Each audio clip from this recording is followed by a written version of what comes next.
Welcome to the Lounge Lizards podcast. It's so good to have you here.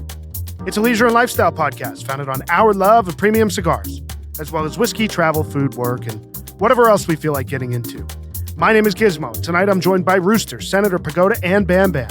And our plan is to smoke a cigar, drink some Cuban rum, talk about life, and of course, have some laughs. So take this as your 76th official invitation to join us and become a card-carrying lounge lizard. Plan to meet us here once a week. We're going to smoke a Cuban cigar tonight, share our thoughts on it, and give you our formal lizard rating. We resume the recap of our trip to Cuba this week, focused on our visit to El Laguito, the home of Cohiba and the Mecca of Cuban Cigars. We do our deepest dive ever on blending, sourcing, and rolling tobacco from our time with the production manager of El Laguito, and the guy surprised me for my birthday, all among a variety of other things for the next 2 hours. So sit back, get your favorite drink, light up a cigar, and enjoy as we pair 20-year-aged Santiago de Cuba rum with Ramón Allones No. 2, EL 2019. An EL from Ramón Allones out of Cuba tonight on the pod, the 2019 Edición Limitada called the Allones No. 2. The factory name is a Campañas, and it is 52 ring gauge by 5.5 inches long. So I've had one of these in my tower, Senator, for 2 years now. You gave me out of this box. Yeah. And you said, do not smoke it. It was not ready. And here we are in 2023. This is a beautiful cigar. I'm ready to try this thing, finally. It's I've been staring at this. This has made it from my desktop humidor to my Tupperware to my Remington that Lizard Sean now has. You probably ruined it. Now it's in the vault. And now it's in my hand, and I'm very excited to try this. Yeah, so am I. So this is very exciting tonight. Comes in a beautiful box. Yeah, Yes, beautiful it does. green box. Awesome. Yeah. It's honestly one of like the nicest design So cool. Cuban cigar boxes probably ever made. Very Yeah. cool. That's what sold me. I mean, I saw the box and Ramón Allones. I was like, I have to get these. What's cool is it's not so it's a really nice, it's an It's got a ornate ridge. Yeah. semi-boit nature box, which is, I guess, painted with a matte green Yeah. finish. Forest green color. Forest green. Yeah. And it has like a weird kind of ridge on the top middle of it. It's really, really nice presentation. Yeah. For this. And the language on it's embossed gold. Really beautiful. Yeah. Careful, there's sticks in there. Oh, so yeah. they don't move. I'll leave it right here. Yeah. Bam, hold on to that for I him. will. So it comes in, in a nice 10 count box. It's all it comes in. And I'm very excited to do this tonight, boys. So Yeah. let's cut this thing, see what we're getting on the cold draw on the wrapper. What did you say, Giz, about us doing limitadas and this was the last This one? is the last one. I was getting there. Yeah. So there were 3 Edición Limitadas from Cuba announced in 2019.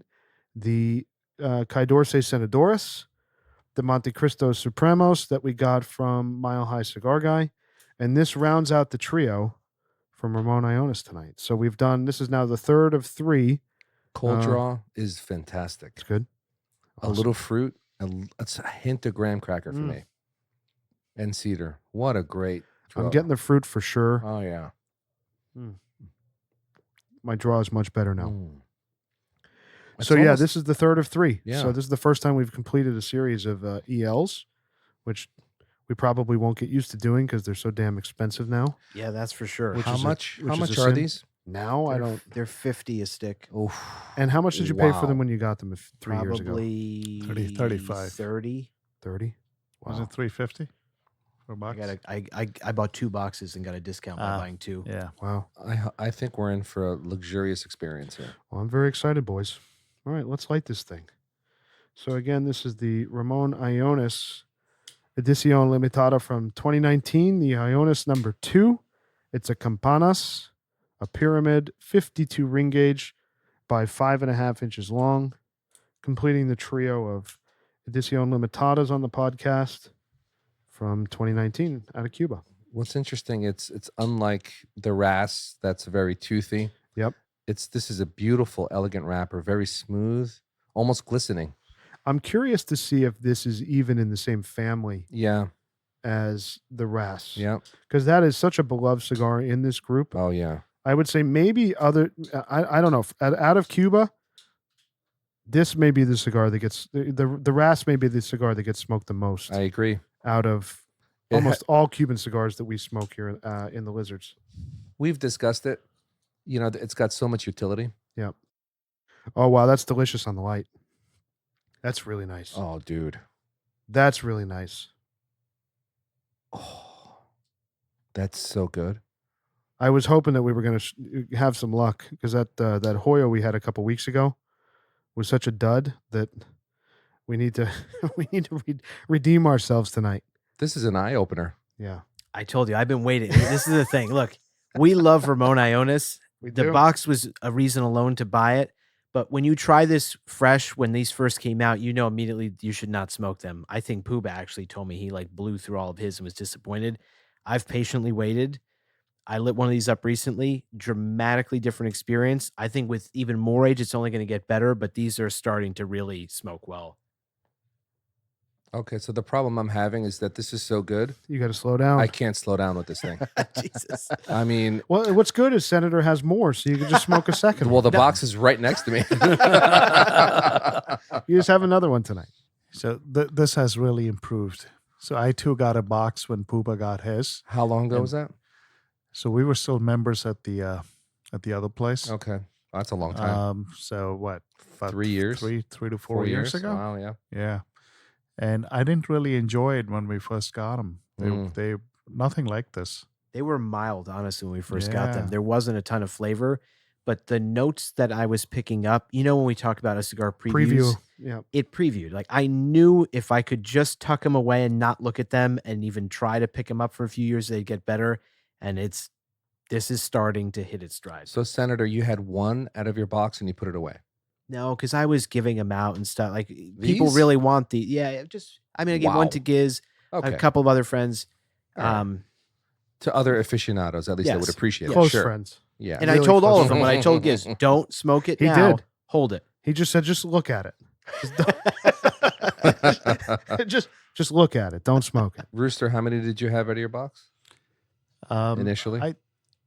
I must have gone through at least 4. Really? Wow. Yeah. And then you I'm stopped. sure I Yeah. don't know if I gave 1 or 2 out to somebody, but I remember smoking like 2. Mm. And they, I had like one kind of right away, and then I waited like another maybe a year or so. Yeah. And it still wasn't there. But I think this is the best version of this cigar that I'm having right now. The draw is wide open. Yeah, The it's- combustion's beautiful. And this is a really The packed aroma's cigar. very nice. It's a nice aroma. A nice aroma. There's a lot of tobacco in the cigar. Oh, it's Yeah. packed. It's dense. It's a heavy cigar.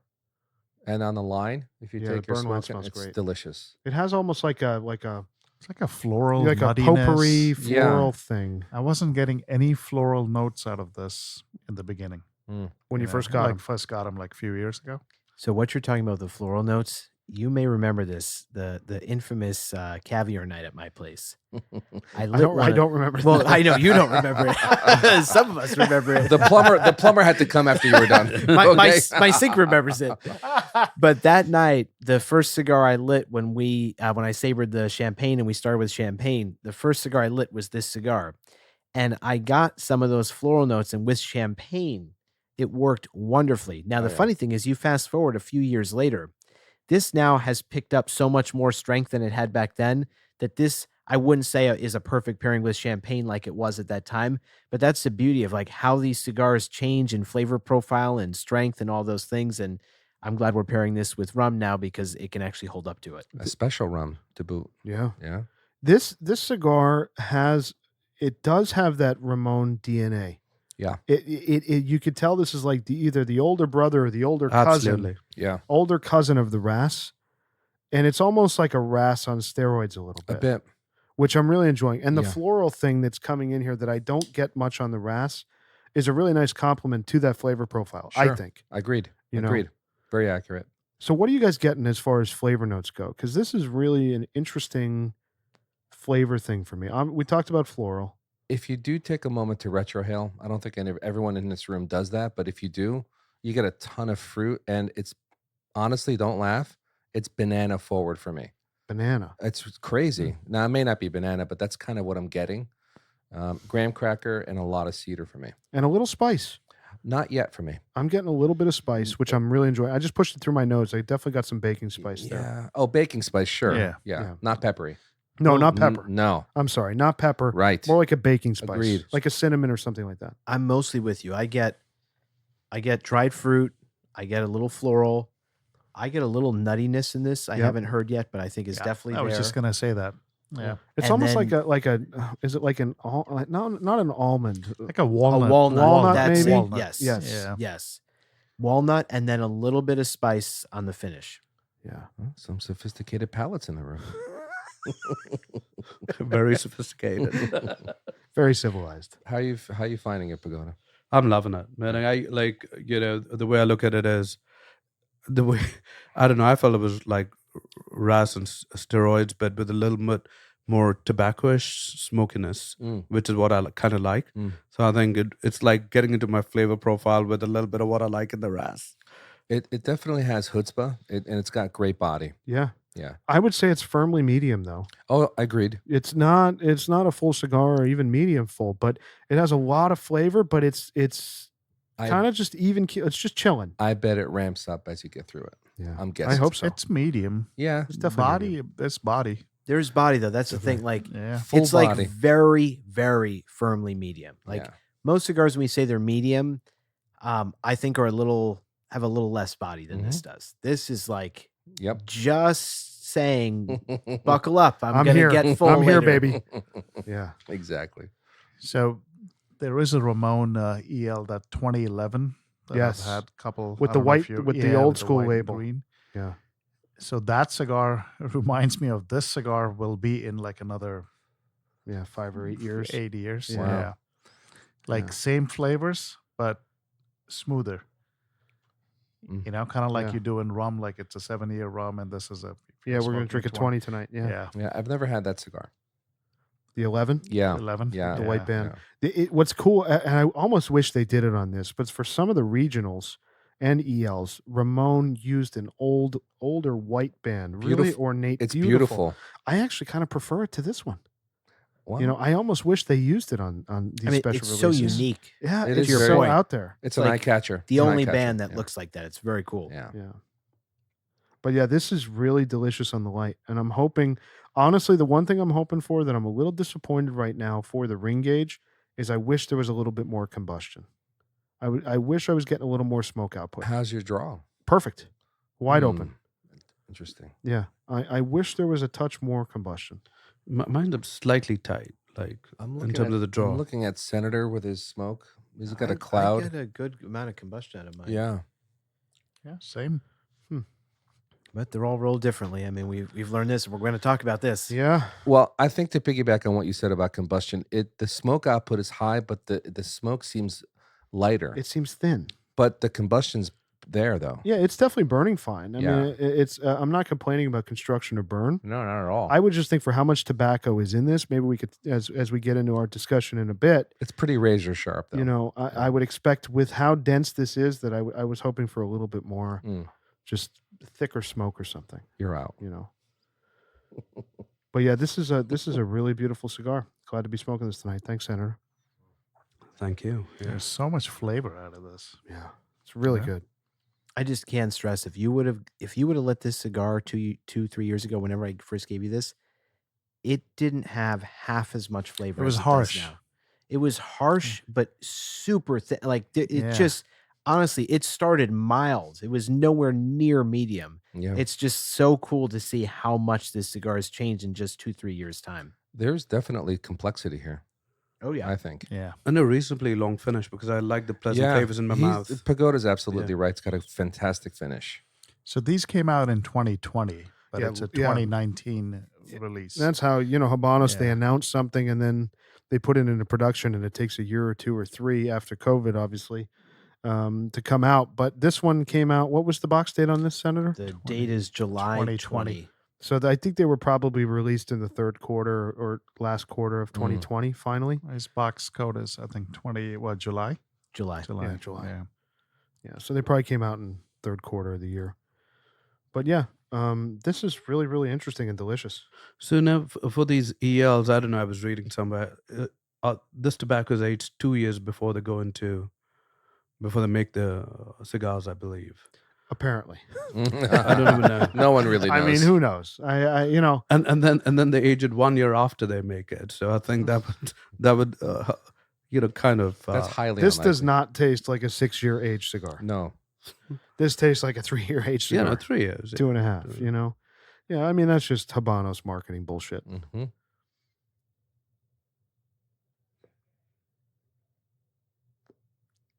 Yeah, this is really good, man. Dude, so far it's a home run. I'm happy with it. Oh yeah. So a couple weeks ago, boys, we ran through our first part of the recap from our Cuba trip. We just got back. It was Bam and my second trip, and the other lizards who are here with us, Rooster, Senator, and Pagoda. It was their first trip. We had a great time, amazing time. So check out episode 74, I believe it was, with the Hoyo Elegantes. We went through some of the kind of the culture, the food, the wine, restaurants, our experience, kind of our general takeaways. And tonight we're going to talk about a very, very special and memorable day that we were so fortunate to have At the Mecca at the of Mecca. cigars. Absolutely. The Mecca. Yeah. At the Mecca of Cigars, El Laguito. Dude. Coveted. Coveted.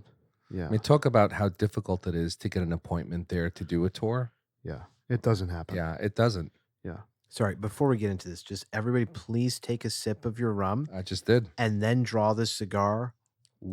I mean, when The you talk pairing? about a perfect pairing, I'm not exaggerating. So I'm glad you said that because I was thinking about the RAS episode with the Lagavulin Oh my 16. God. Honestly, It's outrageous. Dude, that's unbelievable. it's unbelievable. This is, I think, for me, an experience that imprints for me in history like that RAS episode did for me. For me, that was an extraordinary pairing. Yeah. This is working out to be another exceptional evening, guys. That is a phenomenal Yeah. suggestion. Yeah. All right, so let's hold on. Let's hold on. Let's hold on the Laguito story. Let's talk about what we're drinking because I'm going to keep drinking it while you guys talk. What do we have there, Senator? The very eloquent and expensive. the Oh, yeah. Santiago de Cuba Extra Añejo 20 años, 20 years. 20 years. Oh, yeah. Santiago. So we were very fortunate to not only find a bottle of this, but also to bring it home to Sure. share on the podcast. We had one bottle of this when we were in Cuba, correct? That's right. We had one. I No, believe? we didn't No. drink it. Oh no, bought we it. drank. We just Oh, purchased that it. we at Malia coveted it Cohiba. and put it in a suitcase. Yeah. We had it at the Malia Cohiba. Yeah, we just had Yeah. Wow. So this pairing is excellent. I mean, I guess it's hard to mess up pairing is. something with the 20-year, but this is really It special. is, but the reason I say that, I mean, we drank the Santiago 20 in Cuba, and I think I lit up a D4 with it. That was right when we landed, the 1st place Mhm. we hit.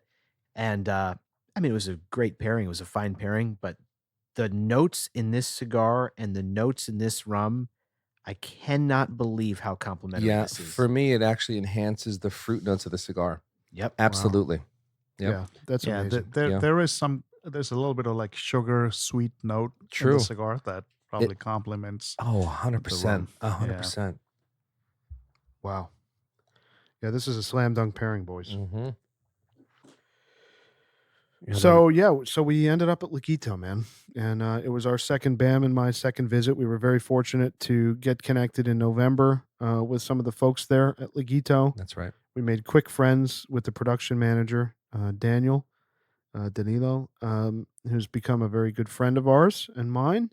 And we've had some really, really amazing moments. And I was happy that the five of us were able to go there and experience what we did, and really get a tour of the finest, one of the Yeah. finest cigar manufacturing facilities in the world. Yeah, absolutely. I just have to say, I mean, obviously, for obvious reasons, we were excited to visit El Laguito. This is like the premier destination to experience how this product is made at its highest level. Mm-hmm.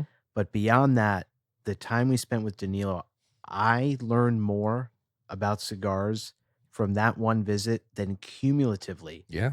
Every bit of knowledge or experience that's been shared with me throughout the cigar industry, that one visit surpassed it all combined. Yeah, and he kind of debunked a lot of our original thoughts about how cigars are made, where flavors come from, how they buy their leaves. It was really eye-opening in many ways. Yeah. And I think the overarching thing for me with Danilo is how transparent and interested in educating us he was. Forget the podcast. We didn't go there with that angle. That's not No. how we got in. That's not what we use. We don't push that. First off, I don't even think they care, because it's a communist nation of, they're just going to work every day. Yeah, but they're You know- also producing the #1 premier cigar on the planet. Of course, Right. they're producing Cohiba and Sure. Trinidad and other brands there. But, his willingness and wanting to educate us and really answer the barrage of questions that we have about the process and what they do and how they do it. Yeah.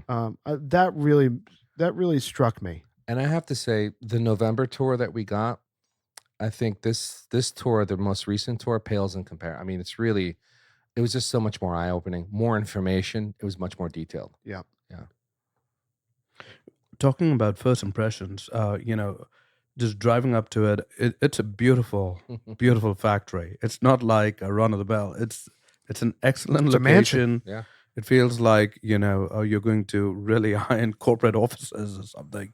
It was Feels- excellent. Feels like you're on just like a massive estate, Yeah. like that, Like beautiful, a French vineyard. Yeah, it's just like that beautiful main building. The architecture's Yeah. awesome, and this whole spread out campus that they kind of have, where in comparison to other places where it's Right. like one big main building that houses everything, there it's kind of dispersed and So just beautiful. the main house is in like a chateau style, and the buildings in the back are a bit more industrial looking. They were probably built when, the Soviets were there, and those structures were built after that. Of course, that chateau was there. That chateau's been there forever. Yeah. Yeah. So those It's a buildings very in the old back, mansion, correct? they were, yeah, absolutely, and they were built after, of course, the chateau was built. So did they move there, or was that the original Laguito factory? I think that was the original Laguito factory. They took a mansion, and I think that's where they Mm. started in the chateau, and I think they expanded from there as things needed to be, Right. increased. But I Right. believe that was the original location Mm. that Castro Sure. had them start making Cohiba in the early 80s. And in the rooms that they have, and they're very, they're smaller rooms, smaller number of rollers, highly supervised, unlike any other factory that you'll see, I think. But even walking into it, remember the music playing? The DJ there- was Yeah, there. There was a DJ. Oh, yeah. It was a great atmosphere, Yeah. great weather. You got a beautiful place. Like, I don't know, Senator, you might have been to so many wineries. And might have just- Well, honestly, the music thing really threw me off. I was like so surprised. Like you see these like beautiful buildings, and I don't know why. I think especially because in my head I keep the Mecca of Cigars. I'm here, and you just expect it to be like very quiet and serious, and then you just all of a sudden you're outside in this like big courtyard, and there's a DJ blasting music. You're like, what the hell? Like, am I at a rave or a cigar? Like the whole thing threw me off. But it's so funny. You talk to Danilo and understand what's going on there. It's like, it's not like here where we have speaker systems in a bunch of different buildings that can all play the same thing at the same time. They don't have that luxury. And this DJ's literally blaring music For the so that torcedores. the torcedores across absolutely. the entire campus can hear it wherever they are. Yeah. Amazing. Yeah. So yeah, we started the whole day. We said hello to Danilo and his team, and then we started off on our fantastic tour, which started in the blending room and in the separating room of the different leaves, and they have maturation there. They ferment the leaves there as well in the barrels. So what were some of your Senator, you said you learned more in that moment Sure. than you'd had known about cigars We in all your did. entire 15-year experience. I'd love to hear some of the things that you thought were really impactful. I mean, you mentioned we're sitting in this room and there are barrels that this tobacco is being fermented in. And I was so surprised, like, as someone who appreciates spirits so much, which is what these barrels are all really used primarily to make, I'm sitting there saying, like, there are shortages of barrels everywhere. Like, there's a fight just within spirits and wine to get their hands on barrels to age that product in. And I'm sitting there looking at all these barrels and I'm like, where did they get these from? So I asked Danilo, I said, where do these come from? And, he said, little known secret, these barrels, most of them started in Kentucky. I mean, can you imagine? We're in Cuba and he's it's- telling me these barrels originated in America, It's in insane. Kentucky. It's insane. They were used to age bourbon. Yep. Yeah. And then they were sold. And this is why when I say there's a shortage, like think of how many times these barrels get reused. That's how short we are on being able to produce this to meet the global demand for all the things that are aged or fermented in a wood barrel. Start in Kentucky, aged bourbon. They're sold to Scotland to then age single malt scotch. Mhm. They're then sold to Cuba to age rum. They're then sold to Danilo and El Laguito to ferment tobacco leaves in. It's a fourth I mean, transaction. It's It's insane. unbelievable. So I was doing the math. I don't know if I missed this, but what was the cumulative number of years that it seemed like those barrels? Were they 30, 40 years old? I Some of thought those they were barrels? 20 years old. I mean, they're not Yeah. 10 years, 5 years old. They've had them for Maybe a long older. time. yeah, 20 years would be right. That's what Yeah. I'm thinking. Yeah. because a bourbon would be aged in there for just like a year or two, Yep. probably 2 years. A single malt scotch, 12 years. Sure. Right now we're talking 14. Rum, a year. And then fermenting all the tobacco. I mean, on average, probably 20 years, Makes those sense. barrels. Makes sense. Yeah. I mean, is that where it ends, the journey of the barrel? And That's does a it good go question. beyond that? Oh, Illiquito. no, then it goes to the New World factories. And Yeah. Gets sold to Dominican and Honduras and Nicaragua. hey, don't at forget a even the super late, premium. Yeah. even the late hour, isn't it? Kind of Yeah. like I Yeah. said, leaves are fermented in one of these Mhm. barrels. Yeah. Ex-bourbon. One thing I learned in that first room is I didn't realize, and we didn't learn this in November, they actually go out to the farm to buy their leaves. I had no idea that was the case. Yeah, and they we, go shopping. and we weren't told that Yeah. when we were there in November. So they pick the leaves that they want. They're actually curating their own product. Yeah, my impression is That that is very, very cool and unique. Danilo or his production team and every factory manager, production manager and their team are going to fincas out in Pinar del Rio and are have the relationships with the farmers. They're purchasing the tobacco they want. They might have premier, he might have access to premier tobacco. He may have a larger budget. We don't know. But it's not some Habanos or Cuba tobacco import of here's your tobacco you're going to get. These guys are going and purchasing what they want. But you got to think of the pressure that they have to do that. I Yeah. mean, I'd be terrified. I mean, I don't know what I'm doing. You really, really have to be on your game. You have to know what you're doing. That's high risk right there. Yeah. High risk activity. The huge surprise there for me, so building off what Bam is saying, is just understanding through our conversations with Danilo how big of a process blending, how big of a role blending plays in producing each of these cigars. I think for us, the big mystery has been all of this tobacco is coming from Cuba, from the same climates roughly, the same Cuban seed. How does a Partagas taste like a Partagas Mhm. and a Ramón Allones taste like a Ramón Allones? They're all coming from roughly the same area. So what is accounting for that? And it's a mystery because you think of other regions like Nicaraguan tobacco. It doesn't matter if we're smoking Padron, some Nicaraguan Monte Cristo, some other Nicaraguan cigar. You know a Nicaraguan cigar as soon as you taste it, Mhm. right? There are differences, but generally speaking, you know what that means. Sure. Similarly with Cuban tobacco. So it's like, how do they suddenly differentiate these brands? And it was just amazing to hear that blending is at the heart of those distinctions. It's like, yes, like Bam's saying, they're going out and shopping for these different types of leaves, but the ratios of different leaves that they're using and choosing are what makes that Partagas profile or that Ramon profile or Monty or some other brand.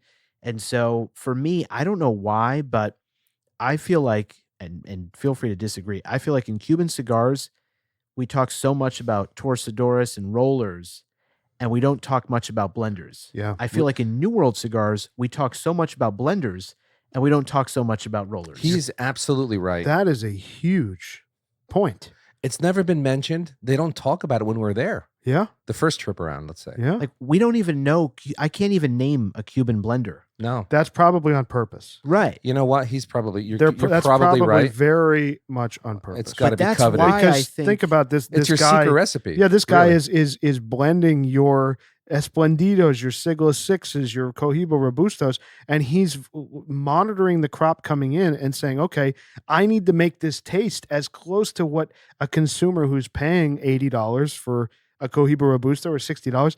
I have to make it taste. It's like wine or scotch. It's mind-boggling. Yeah. Rooster, it's just so complex Yeah. across all the vitolas.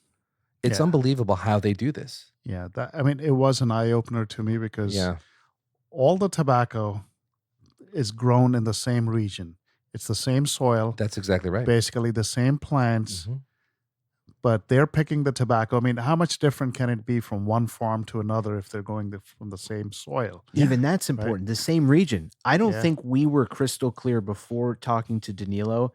He's saying that all of it's coming from Pinar del Rio. Yeah. Yeah. I think we assume that a lot of it's coming from there, but that a lot of it's also coming from other parts of the island. He's saying, no. It's all coming from there. Pinar del Rio, which makes it even more of a mystery. Well, Yeah. if it's all is coming true. from the same part of the island, how does it taste different Crazy. across these brands? We kind of had this conversation in November, and what you just said was echoed several times, that it's not democratic. You're distributed a bunch of leaves and you have to deal with it in your own way. That's what we were kind of told in November. Not the case. Yeah. They're going and shopping. That's yeah, but amazing. how different each cigar can taste just by alternating the blend a little bit. Yeah. A few grams Yeah. here or there Yeah. with different types of tobacco, Right. different Yeah. leaves. And we Yeah. learned, of course, Cohiba has a special leaf that not any other market Yeah, well, has. Bihique has Medio Tiempo. Right. which is That's right. The Bihique. Only 15% of the plants produce that. Sure. It's the top of the plant. Sure. It's a very rare thing. Only Bihique out Yeah. of the entire Right. Habanos catalog. That's the only cigar that has One other Medio cool Tiempo. detail is when he lit the leaves on fire at the table, just to show us the combustion of one leaf as compared to another, how one barely burns Yep. and another one essentially evaporates the moment you put a flame to it. And and they it- use that to balance the burn time. And going back to what Senator said, I think it's in that balance of combustion that provides that flavor. Because if you're burning through a leaf at a faster rate than another leaf, you've got to have different oils and flavor notes that are coming out at a different rate, and they're blending that. How complex is that? It's pretty incredible. It's and, mind-boggling. And also think about how different a fresh tobacco leaf is just out of, what do they ferment, I think, for 10 or 20 days, he was saying, in those barrels. It's not a long time. Mm-mm. Think about the blending decisions you're making with incredibly fresh tobacco, anticipating what that's going to taste like in 6 months when a consumer has it, or in 5 years when that same consumer has it. Right. You know, it's like, like scotch or wine, but the difference is it's constantly, because it's a natural handmade product sitting in a box, it's constantly changing. Oh, yeah. Yeah, and, You know? and if you think about the price of Cohibas now, Yeah. but even back before the price, and like going back 3 to 4 years, Cohiba was always The premier much brand. much premier Yeah. brand, and also it's sort of much higher price, almost like double or triple. Yep. So it's all the same tobacco in all the cigars, and all the Cuban cigars, basically the same thing, but the blend is a little different. Sure. So in Cohiba, we're paying for this special blend. I mean, is that what it is? No, Well, I it's also two think- things. It's multiple I- things. I also Two think that things. he's able to go to the farms that I'm assuming that at Laguito, Cohiba gets the creme de la creme. They probably have specific farms that only they get. Maybe they have a farmer they really trust the process, Maybe. more diligent. There's got to be elements to that do differentiate, even though it's the same plant, same soil. There has to be farming elements that matter. Yeah. No, There's he no did question mention there, that. but Yeah, there, he did. there's also like the brand, the flavor profile of each brand is so different. Yeah. I don't even think it's like this big adversarial, like we're all fighting for the same stuff. Like what Partagas wants their cigar to taste like and what Cohiba wants theirs to taste like are totally different. Yep. And so like naturally certain parts, certain plants, like what Cohiba is going for, Partagas, like, well, we don't want all of that. That's not Sure. our profile. So for me, it just helped understand, like, it's so fascinating how the blending process is what I think drives Absolutely. like the Cohiba brand and all these other things. The other thing for me that I'll be honest, I've always viewed Cohiba, this is just my personal opinion, I have viewed it as like just a big marketing job. I'm just Mhm. going to be very blunt. But I- now, Well, this is the thing. It's not about the leaf for me that now. It's the experience at Cohiba is only rolled at El Laguito. Mhm. Nowhere else. That's Well, right, right? I think Yeah. La Corona there are a is- few Vitolas that are rolled at other factories. But they're merging them all to Laguito. To That's- Laguito. that's That's true. Danilo was Yeah, saying. right. It's only going to be they're rolled there. eventually Yeah. coming. It's Yes, coming that's there. right. And the reason I say that now means something to me is because when you visit El Laguito, I mean the attention to detail, the commitment to quality.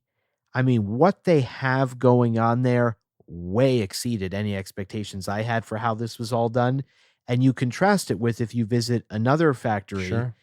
Which it's we'll talk about totally- in a right. future episode. It's yeah. kinda It's different. totally different. And so for me now, as someone who was always the skeptic saying like Cohiba is really, tremendous marketing of like this ultra premium product that is the same leaves as everybody else has access to and probably rolled very much the same. And then you go there and you say, no, there is something different about the level of care that they take and that they assign to that brand and that product.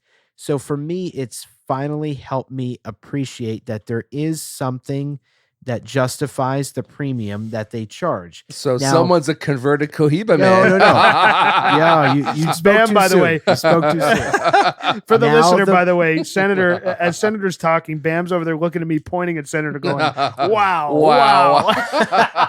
Now, the big but, Yeah, flavor is why we pursue cigars. Yeah. And so the Cohiba profile is not my favorite.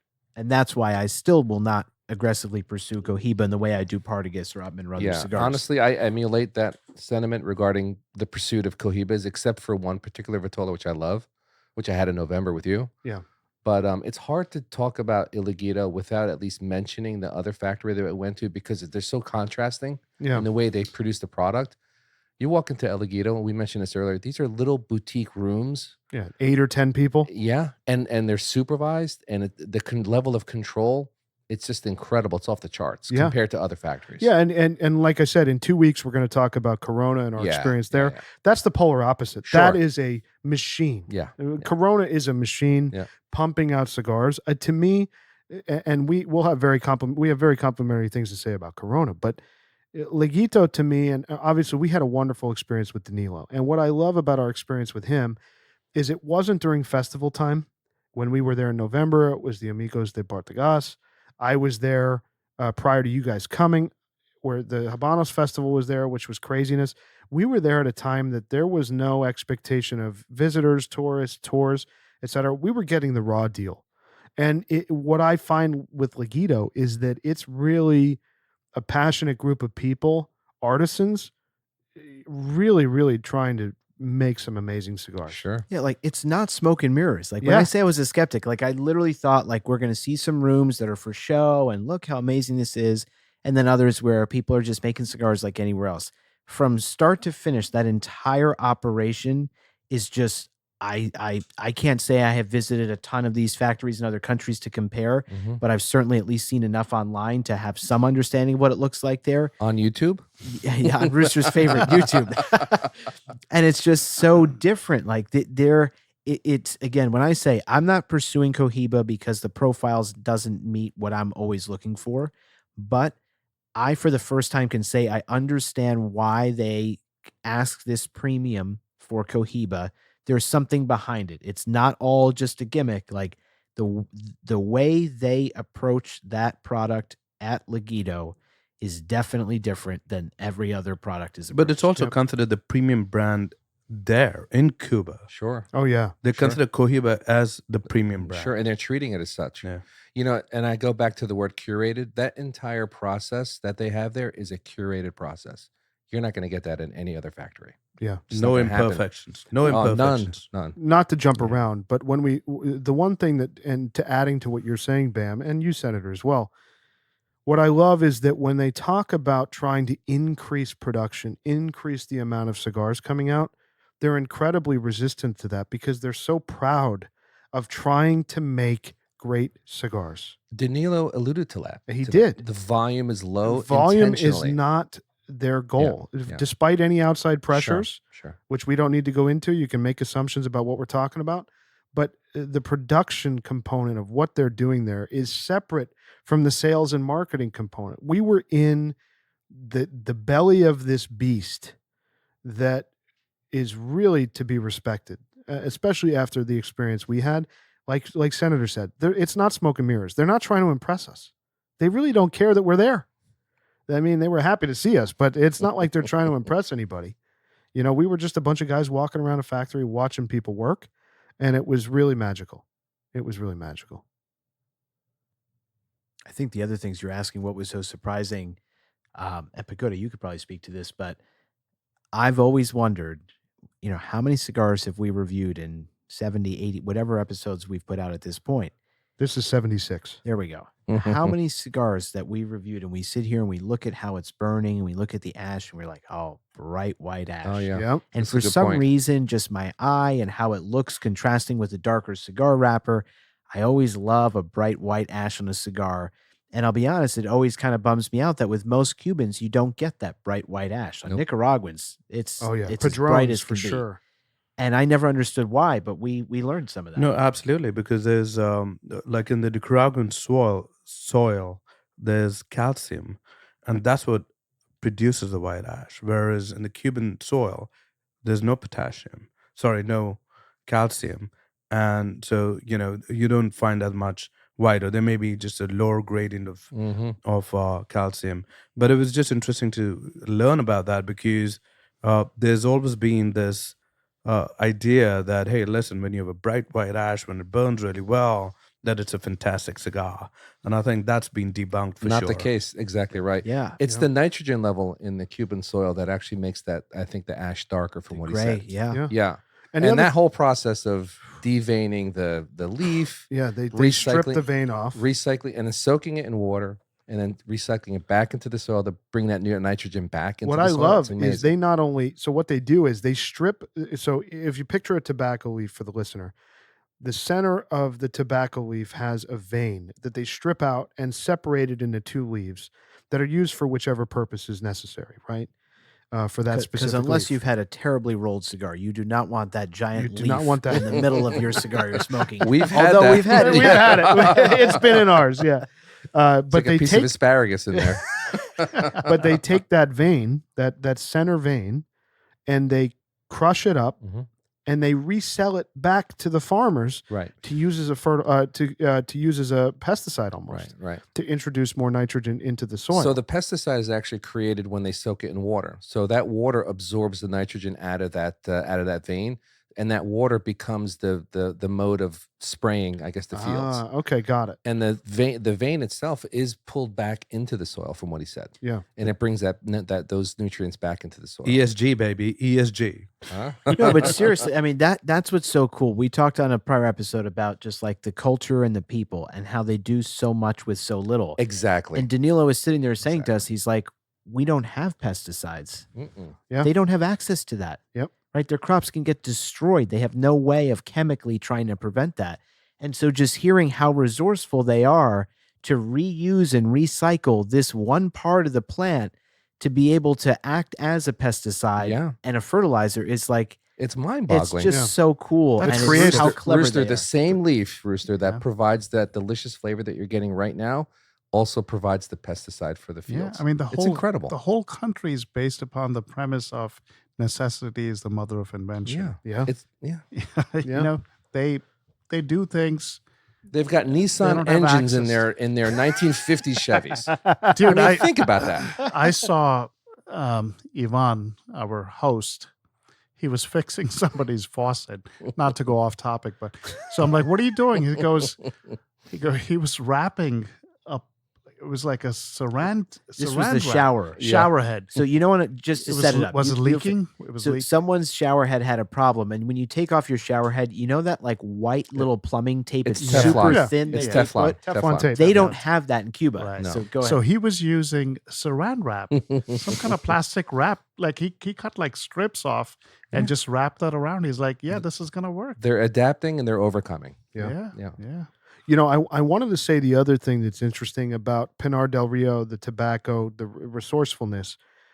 So when they started wanting to plant more tobacco, Pinar del Rio was not a very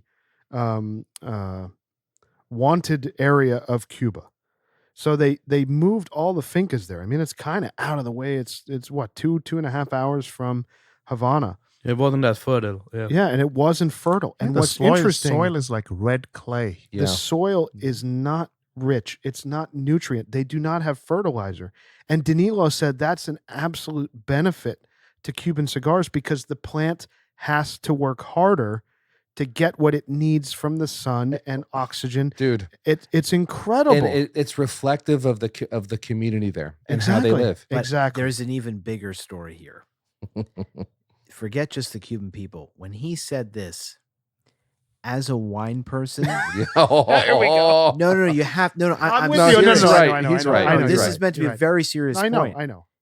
This is like the genius that exists within that country, because in wine, and Danilo said, he's like, it's the terroir, just like wine. And it's like my heart skipped a beat because for them with such little resources there, and even just understanding of like these complex winemaking processes that are used around the world, there's no wine produced in Cuba, right? Sure. Like it's not like they have firsthand knowledge of how this is done.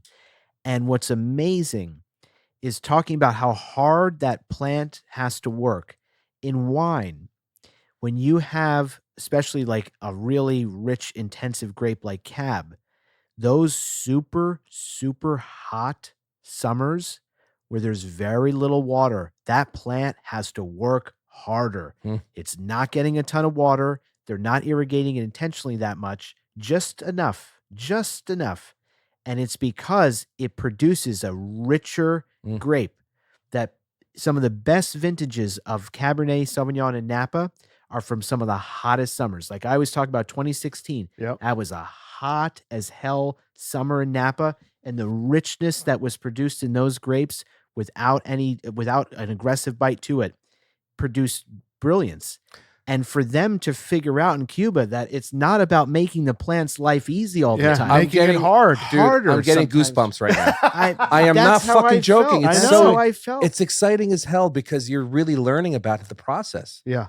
It's amazing. It was quite an education. And to think that this product, this hand-rolled, handmade, everything by hand product that we enjoy so much, that our listeners enjoy so much. We take for granted too. And we take it for granted. Sure Of course we do. But it comes from an unwanted region of Cuba, an unfertilized, unsupported, nearly unsuccessful soil for anything else. Don't make me cry. Because I'm going to fucking burst out right now. You know, what the fuck are you doing? But the fact that these plants thrive because everything else is wrong is just incredible. It's awesome. Wait, I have a question. So do you think the Cuban farmer, tobacco farmer, doesn't use pesticide because it's not available or because they don't want to use it? Well, I think Or is it pesticide a little bit of both. Pesticide, certainly Because- they don't want bugs, but fertilizer, Fertilizer. I think, that's a different story. Yeah. But they can access it if they wanted it. So maybe there's a reason why they don't want I don't to think use they it. want to wanna- fertilize. They want to keep it more organic. Yeah. That's true about the I fertilizer. think The it's a great pesticide, they point. would definitely use Pesticide, if they want to could. kill the bugs. Yeah. But Because you just have to fertilizer, understand like how much this product is worth, right? Like if that crop gets destroyed By bugs. by bugs, right? they So you want want to protect that. They Financially want But as far as decimated. fertilizer goes, if you start feeding fertilizer into the soil, the first couple of crops are going to be great, but the plant is going to get dependent. The It's soil gonna gets adapt. dependent, and you're going to need more and more fertilizer. And it's not right. working as hard. Yeah. right. right. And I Right. think they're using fertilizer. You know, They're Ukraine using is a organic fertilizer. big, and Ukraine is a big provider for them of fertilizer. And I think they're using that for food crops. Sure. I don't think they're using that for tobacco I think- because of yeah. exactly Yep. everything we just talked It's not Monsanto. Yeah. Thank God. Thank Thank God. God. Is right. Can you imagine how this would taste with Monsanto in it? This is a Monsanto in it. bastards. This is a GMO modified Ramón Allones EL. It's yellow in color. This is green in color. But yeah, it really, as Senator said before we even had this discussion. I mean, we're only talking about the first or second room at Laguito that we've been through on this tour so far. But it was eye-opening Yeah. to the level of detail and education that we got on these things. It was pretty magical. I can assure you, if we do it, not for you and I, it'll be you've been there more times. I don't know how many you've been there. What, 4 times now? Yeah. If we go again, it'll be my 3rd time. I'll learn something new that I didn't hear the previous 2 Yeah. tours. Yeah. The other thing how we're talking about, we always say cigars is a handmade product. I think until you actually see this up close, like you don't fully appreciate that. This goes back to my point. Right. When we're talking about handmade, what's the first thing that we think of? The roller, right? That's what we're always thinking about. The person rolling the cigar, the finished product. What you don't realize, all the stages before that, seeing that every bit of it, the tiniest thing is all done by hand. It's like, Gizmo's talking about removing the vein from the tobacco leaf. Obviously, in other countries and with companies that have way more resources than they have in Cuba, that could be removed by a machine in a split second. That's true. You wouldn't need a person to literally. We're watching a woman in El Laguito Yeah.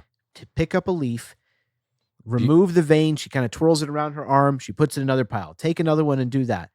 There is not a machine present at any point in the it's not like these are mostly handmade or they're hand rolled. Sure. Literally every damn detail to putting the glue that is also natural and from a plant on a band. Yeah. Every single bit of it is happening with your hands. That's Hecho, right. It's so hecho cool. en mano, made by hand. That's Yeah. right. It's on every box. And you know what's funny is by the time it gets to the blender or the person stripping the vein out of the leaf and splitting them, to the person sorting them, weighing them, to put that's probably the 25th person in the process that has Yeah. touched that leaf. That by the time it gets to the torcedor, that may be the 30th person Could be. that has touched that single leaf. You know, and then of course it gets sorted by color and Yeah. banded and then boxed. I mean, we may be talking 40, 50 pairs of hands that are touching each of these cigars that we're That's we're also a smoking. fascinating detail is the color sorting. Yeah. That whole process of sorting colors so that you have complete boxes of the same color. Can you imagine how daunting that would be? Honestly, it's that incredible. that part of the process frustrates me. Yeah, it's very, very difficult. Because what I don't like about the color sorting. So what we're talking about, and we're jumping around a little bit, but after the cigar is rolled, they're color sorted, and I think there's 30 something different shades of acceptable leaf He color. said that, yeah. What bothers me about that is that because of color being the focus, you may have a box of cigars that's rolled by 20 or 30 different people. Mm. You know, That's one of the big surprises also Yes. Sure. on this trip. Yep. What you just said right there. Yep. Honestly, I don't think any of us truly realized or appreciated that in any cigar box that we purchase, you open that box and you look at them and you say, wow, that's a beautiful box. You know, we all get excited. We get a good box. They all look really well rolled. And you kind of just instinctively assume, well, man, I got so lucky. A great roller rolled this box. Yep. Mhm. 20 different people Sure. rolled those cigars. They're all from different hands. Because it's sorted after they're rolled. Yeah. So that's why when we talk about the frustration of smoking Cuban cigars, that Hoyo we had a couple weeks ago, where 4 of us, didn't have a great experience. Bam, yours was the best, certainly, but And I couldn't even smoke you mine. couldn't even smoke. You put yours down. Right. My Christ. roller should be fired. Yes. I mean, you may No. have you may have one of those cigars rolled by someone who's been at the factory for 40 years, and you may have someone that rolled one of those cigars that was there for 40 days, but they're sorted into the same box because of the color. Yeah. Like that bums me out. What's interesting about that individual that sorts the color, Danilo said specifically that's a very special person that's been trained for many years. Oh yeah. And it takes a unique eye to capture all those nuances in color. Very Yeah. difficult. Oh yeah. Yeah. Yeah. I mean, it's that frustrates me because it's like we're the dumb American, European, Asian consumer, whatever you want to call it, Oh, who's looking at a box going, well, I hope the color is consistent. And what we've learned is the color honestly has nothing to do with it. yeah. I wish it was a box made by one roller, stamped with the roller or something, as opposed to the factory code, because what I'm Sure. learning is the factory code's completely irrelevant. You Yeah. know, it's like, I can't speak for everyone in this room, but I've gained a tremendous respect for the product that we're holding right now. Yeah. It's incredible. That's Really. honestly, I just can't emphasize enough. I genuinely hope for any listener that listens to this episode, Sure. like, A, you should visit Cuba. B, if you don't visit Cuba, I mean, Rooster's favorite source, honestly, like, just watch some of this on YouTube. I mean, Big it YouTube guy. literally almost Big made YouTube me. guy. Big YouTube guy. I mean, it literally. He has YouTube Premium, so he doesn't have to watch commercials. He doesn't like commercials when he's watching all his videos. But on serious, YouTube. this I- is a no, no, serious note, but- though. but in Serious- all, yeah, it really deadly is. serious. I Yeah. mean, it like The made respect me for the product. it made me tear up just watching the process. And the reason I say that, we live in a consumer culture. We consume a lot of different products. There is no product that any of us purchases or consumed. And I love watches, and a lot of those are handmade, but not even to the extent that this product is. You look at how many hands touch this product and that a machine plays not one meaningful role in that process. There's nothing in our lives, period, that we purchase or consume that's the case. And then when you go there and see these people and you understand that they're making 30, 40, at most $50 US a month doing that, Yeah. the level of appreciation you have, I will never, ever look at a cigar in the same way. I will never take a cigar for granted the Right. way that I did before this Thank trip. you. Right. And that's the magic of going and visiting one of these factories. I cannot recommend it enough. It's magic. Yeah, and honestly, a lot of the listeners may never get a chance to go to Cuba, but they can listen to this recording and I think gain a lot of information. Or go to Yeah. factories in Yeah. other countries too. Yeah, sure. There's plenty of factories That's in true. Mexico, Dominican, 100%, Nicaragua, Honduras. 100%, right. So, I mean, it was one thing that really shocked me was I didn't realize. I thought, they do have one machine that's the draw. Yeah, machine, the draw machine. right? That's the only machine in the whole factory.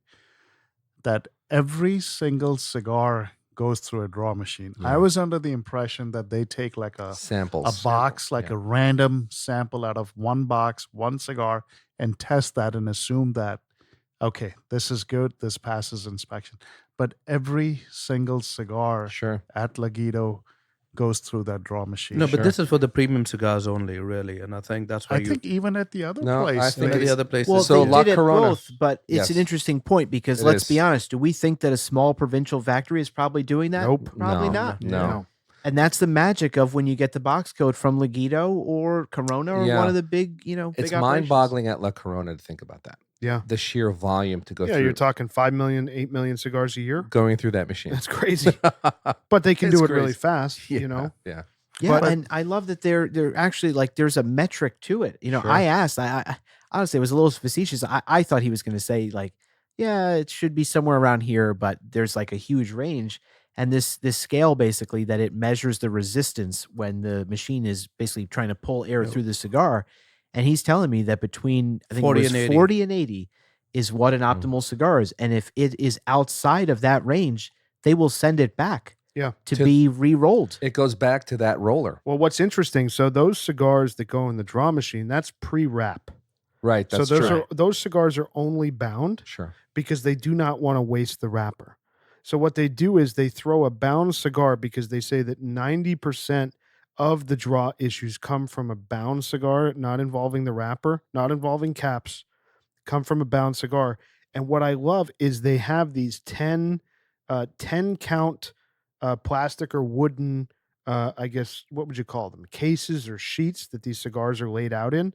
And each of them is tied to an individual roller. And if that roller doesn't hit the certain percentage that they require of successful draws, then they're going to have a conversation with this person, retrain them, whatever it may be, and it might affect their pay. You know, Yeah, they've said that. yeah. Yeah. So Yeah. it's it was nice to see that, and I'm hoping what we're seeing. I don't know if that's new because when we were there in November, Bam, there was nobody in that draw room. No.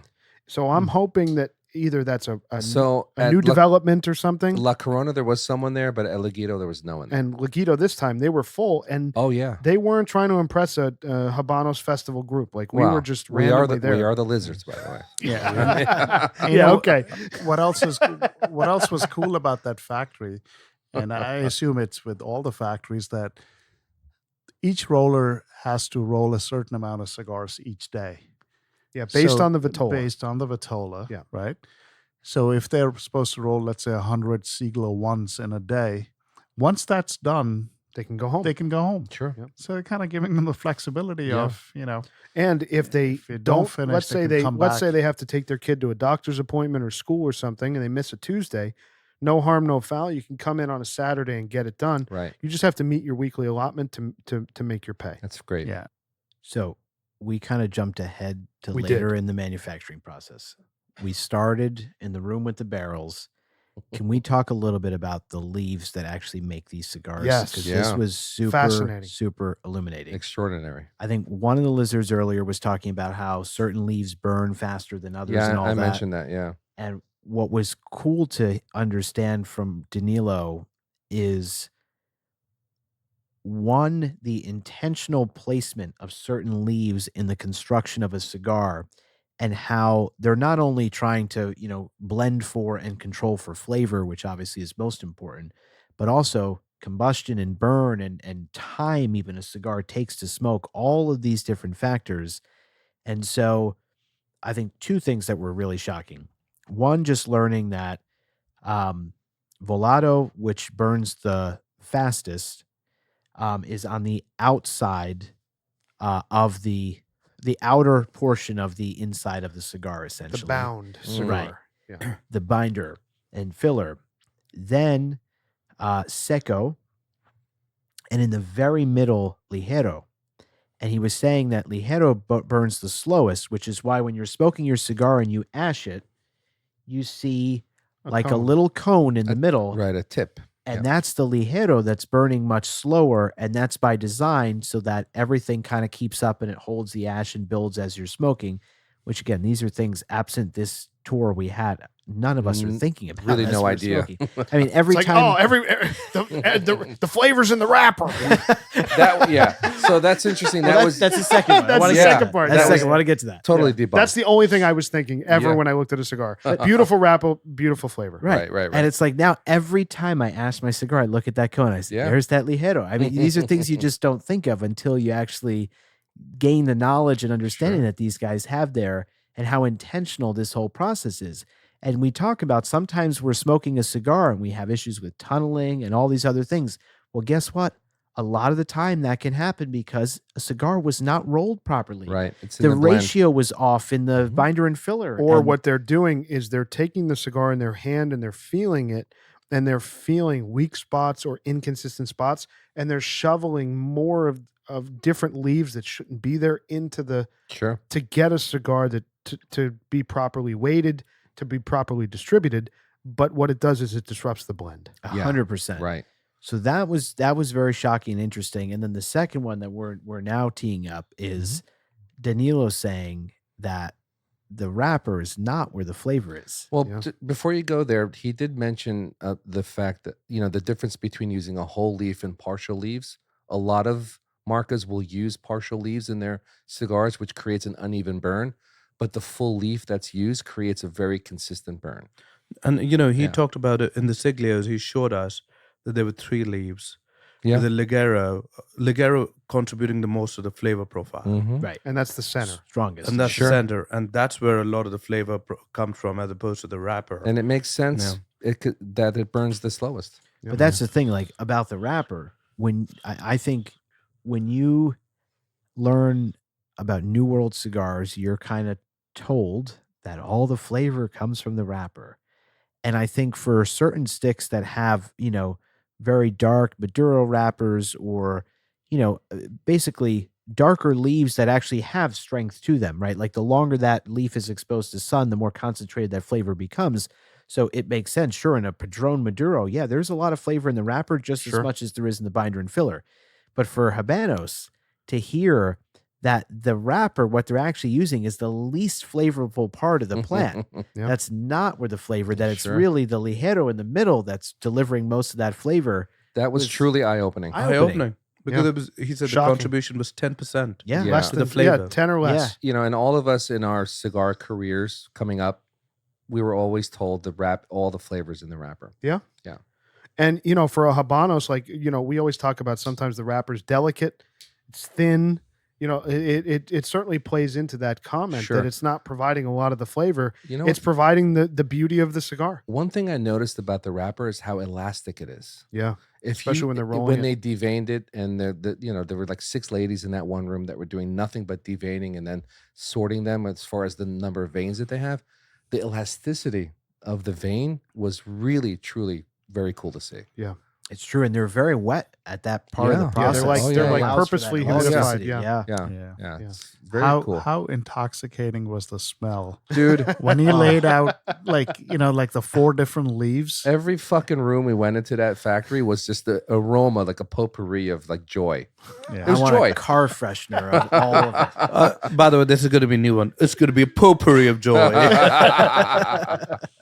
And watching the tables where they had they're rolling the Siglo number 4 or the 5. I mean, Mm, massive bundles dude, just laying there. it was exciting.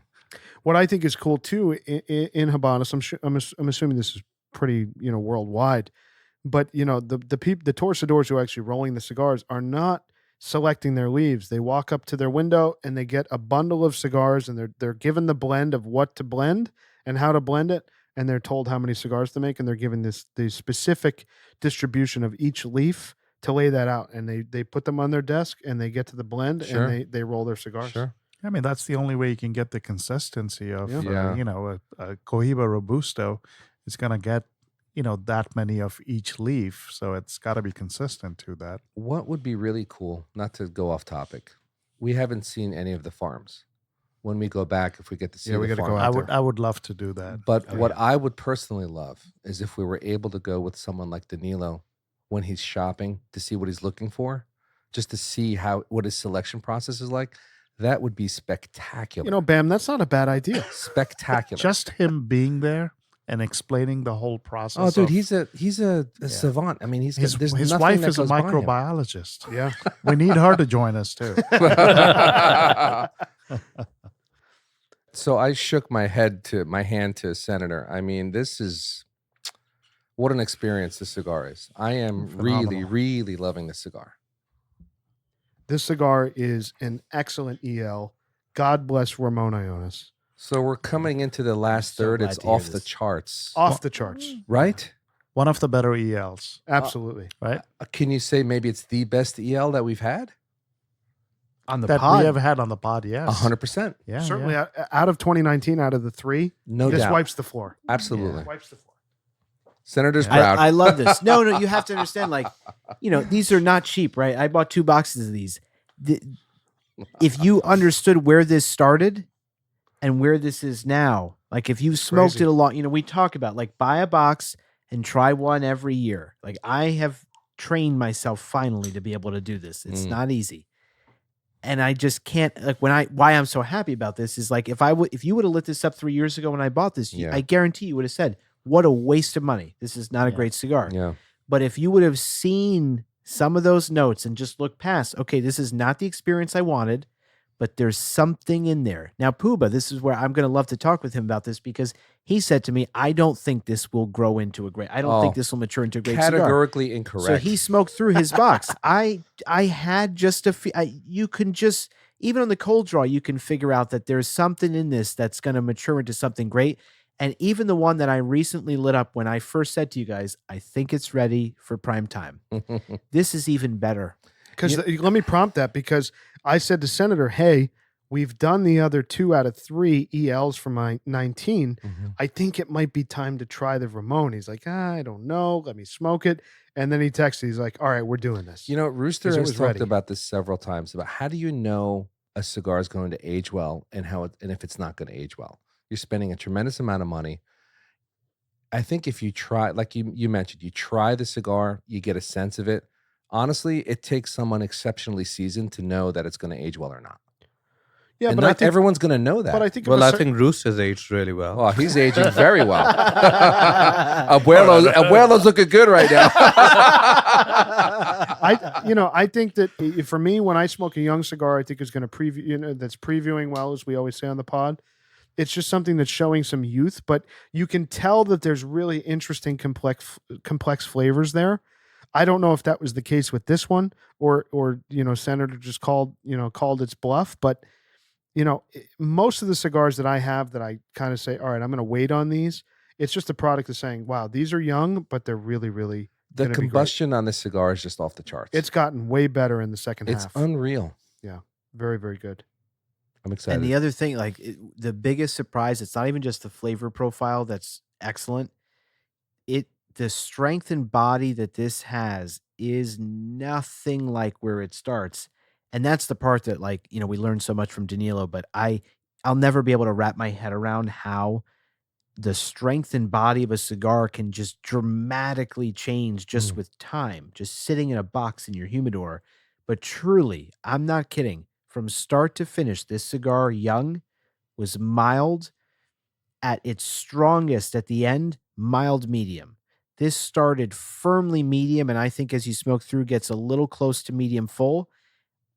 How that happens scientifically, I can't quite explain, but it's just so satisfying. Yeah. Fits right in my flavor profile. Yeah, this is amazing. Overly It's impressed. fantastic, isn't it? Yep. So as we're going through it, we're at the bottom third.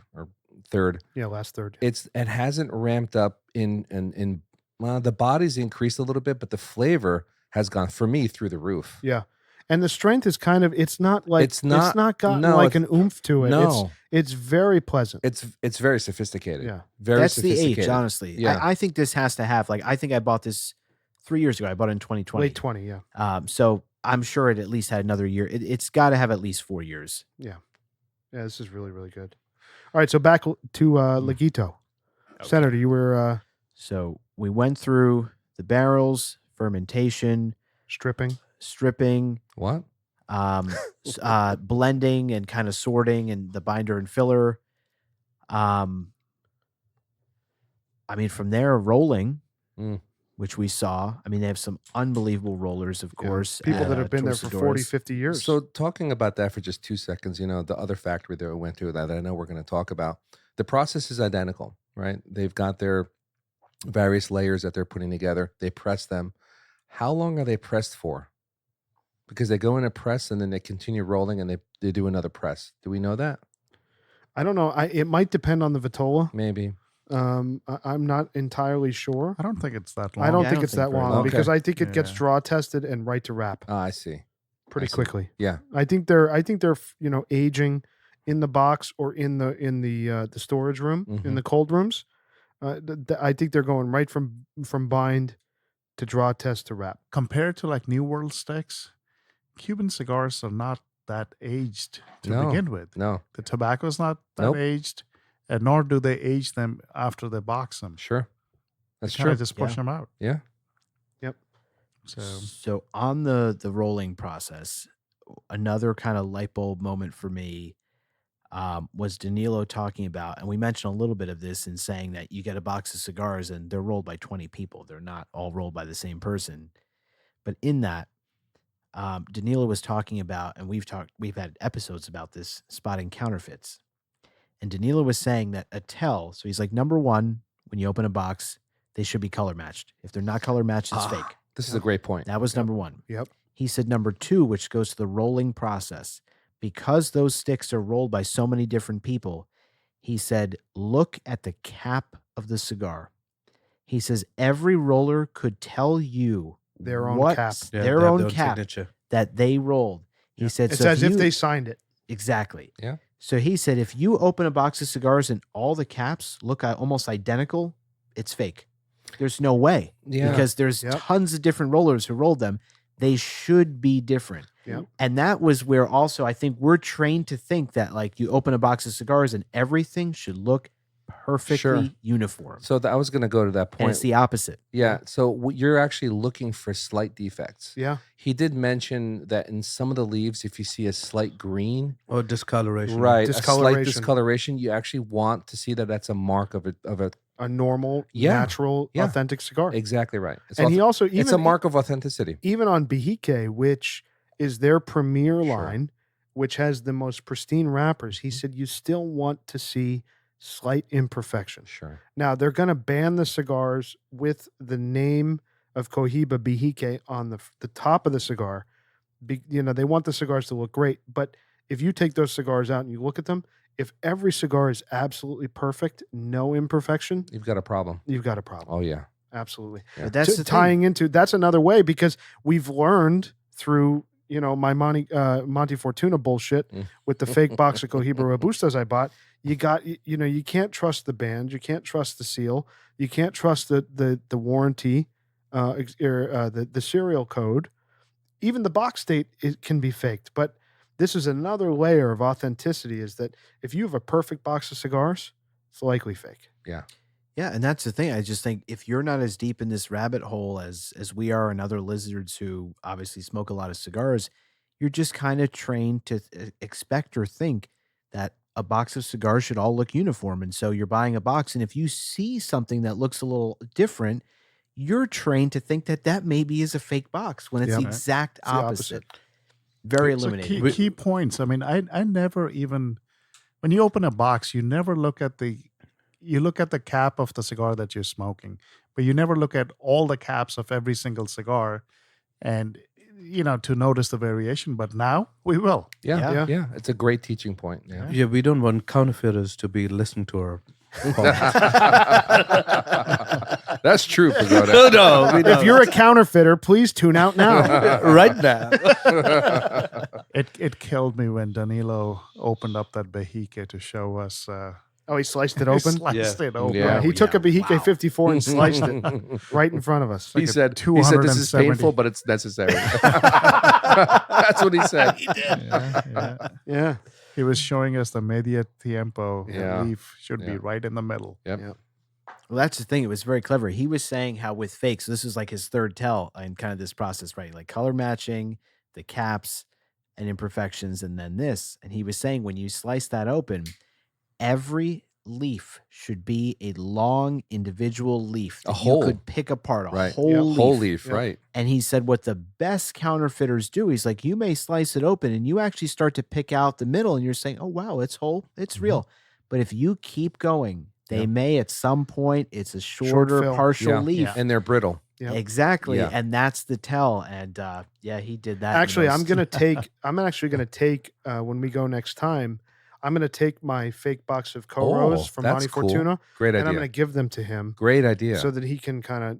Wow. I'd like to see him dissect that in front of us. Well, just bring one. Pick it up. No, I'm gonna bring the whole box. What's he going to do with the rest? I'll give them to him. Throw them in the garbage. They're fake. I mean, Jesus. I assume you've been compensated. For it. So other things I think we saw after rolling, it was cool to see they have scales to actually weigh the cigars. I mean, Yeah. we talked about sometimes how heavily and densely packed they are. Yeah, there's a range for sure. Yeah. Yeah. So that was helpful to see. I'm not sure how much that happens because I think we still get some sticks that are Yep. light, some sticks that are very heavy. But it was cool to see that. They had kind of the measurements for the ring gauge that were Mhm. kind of all already imprinted and made that I guess they must measure to make sure that it's meeting the Sure. specifications, which was cool. Yeah. You know, and as they were rolling, they've got trays that they can. Each Vitola has its own tray, so they're using that tray as the form that Yeah, they're working. It's a Make template. sure they nail it. Yeah, it's essentially a template. So when they're rolling, that they're not oversizing or undersizing it. Yeah. Right. Yeah. So I think Laguito goes into some extra Sure. precise details That- to make sure Mhm. that they come out consistent Right. with no draw issues, no Right. like weight variations. So that the end result is that's why they're Sure. able to charge Sure, what they sure. charge for it, Cohiba. Yeah. Yeah. Not to go off topic, but the craft room is really cool. That's where I was going next. Dude, Very it's cool. awesome.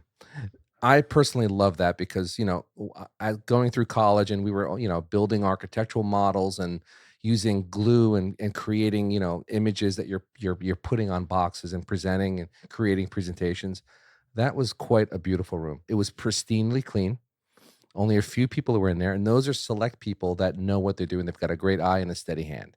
So they were producing beautiful boxes, works of art. But it's like even that was happening by hand. Dude. Like, that was the crazy part. Dude, Like when I say it the was like fucking- literally the emotional to see fucking the consistency is off the process. Like, charts. you have to understand when you see on a cigar box made by hand, you're thinking, okay, yes, the cigar is rolled by hand. That's amazing. They import these boxes fully finished. Exactly. Yep. And you're watching these women in this room literally like superimposing a Ramón Allones logo Yeah. on like a dress box. Like this So is crazy. what's This is the- what machines would do anywhere else. that's They're doing it exactly- by hand. Not in Havana. Exactly right. And the artwork is perfectly centered on each side of every panel of every box. No deviations. And the labels, Well, yeah, that's the artwork and labels are all perfectly placed. So each one of even them that- puts up to 3,000 labels. Each, I don't know who the person is or what they're called, Mm. but the people labeling it have to label 3,000 Yeah, labels. it's nuts. per day. Yeah, Yeah, per per day. day. of I wrote cigars, down, cigar Danilo bands. said that each woman there labels 3,000 sticks Sticks per per day, day. like Pagoda's saying. Again, it's literally putting a label and some glue. That's This is incredible. something a By machine hand. could do instantly. And there are people doing this by hand. And again, we're talking about like the natural organic components of this process. It is not glue that they're putting on this. It's cellulose from Yeah. plants. Yeah. Natural organic material, even to adhere a label, a band on a cigar. And each of those 3,000 cigars, they're picking the best side of that cigar to put Yeah. the band So he called it face up. he called it the face of the cigar. Yes. So they picked the most beautiful face of the cigar to have that band showing. Yep. Right with the logo right center. yeah, the hairy back goes on the bottom of the box. Well, you're right. Yeah, you almost find it at the back, don't you? Oh, yeah, Spectacular. it was a really amazing Yeah. experience. Yeah. Honestly, it was enhanced by having you all you guys with us Yeah, it together. did- It really was. It did add to it. The Sure. fact that you're putting aside the podcast, obviously that's where this was going to end up. All Mhm. this information, this education, but for us to be able, we're all kind of in lockstep with really wanting to absorb like Sure. sponges this information, like totally like hit us with it. Just Yeah. you know, asking as many questions as we can. Maybe it to an annoying level. I don't Yeah. know, but Yeah. No, you know, God bless them. I but- think they enjoyed our curiosity and our passion for cigars. Yeah. So it showed, like, even at the end when we were talking to the director in the room and Danilo was sitting there, we had a bunch of questions. They were very happy to Yeah, answer and sure. oblige our questions. Sure. I mean, no Well, doubt. because our intent is education. And Yeah, you know, we're not absolutely. asking for anything But I Yeah. think other that's than what time. that's what was so cool. It's like we go on this tour, we're learning so much with this amazing experience, and we're telling Danilo and Oscar, the director general there, that we have this podcast. We want to be a vessel. We want to share this information Right. with our listeners, with the world, and how excited and happy they were about that. Yeah. It wasn't like, well, we like to keep this stuff quiet. This is our it was like, no, the world should and needs to know this. Yes. Yeah. That was really, really cool. And Yeah. I think that the biggest thing I took from that really, again, and I said this earlier tonight, is separating the Habano sales and marketing thing from the production side and the manufacturing and the artisanship of the people who are actually producing these cigars. Right. Those are two separate worlds, Mhm.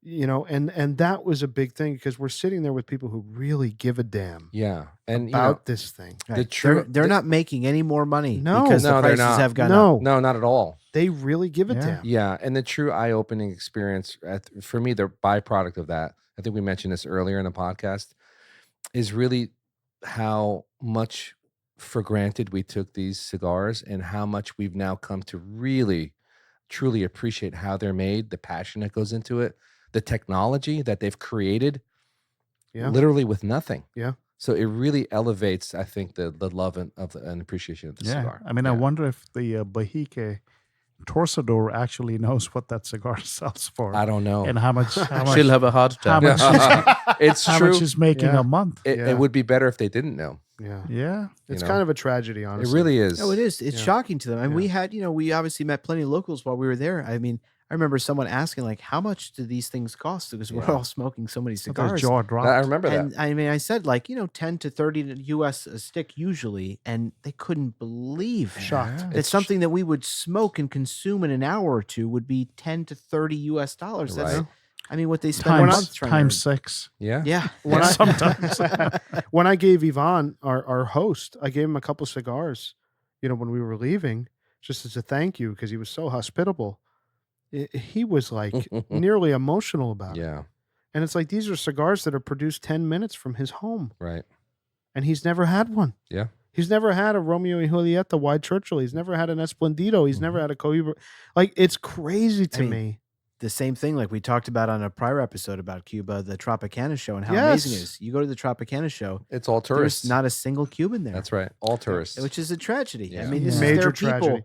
performing this the unbelievable skill level and talent, and their own people can't come see them. But you know what's cool though? Also, the Torsadors are allowed.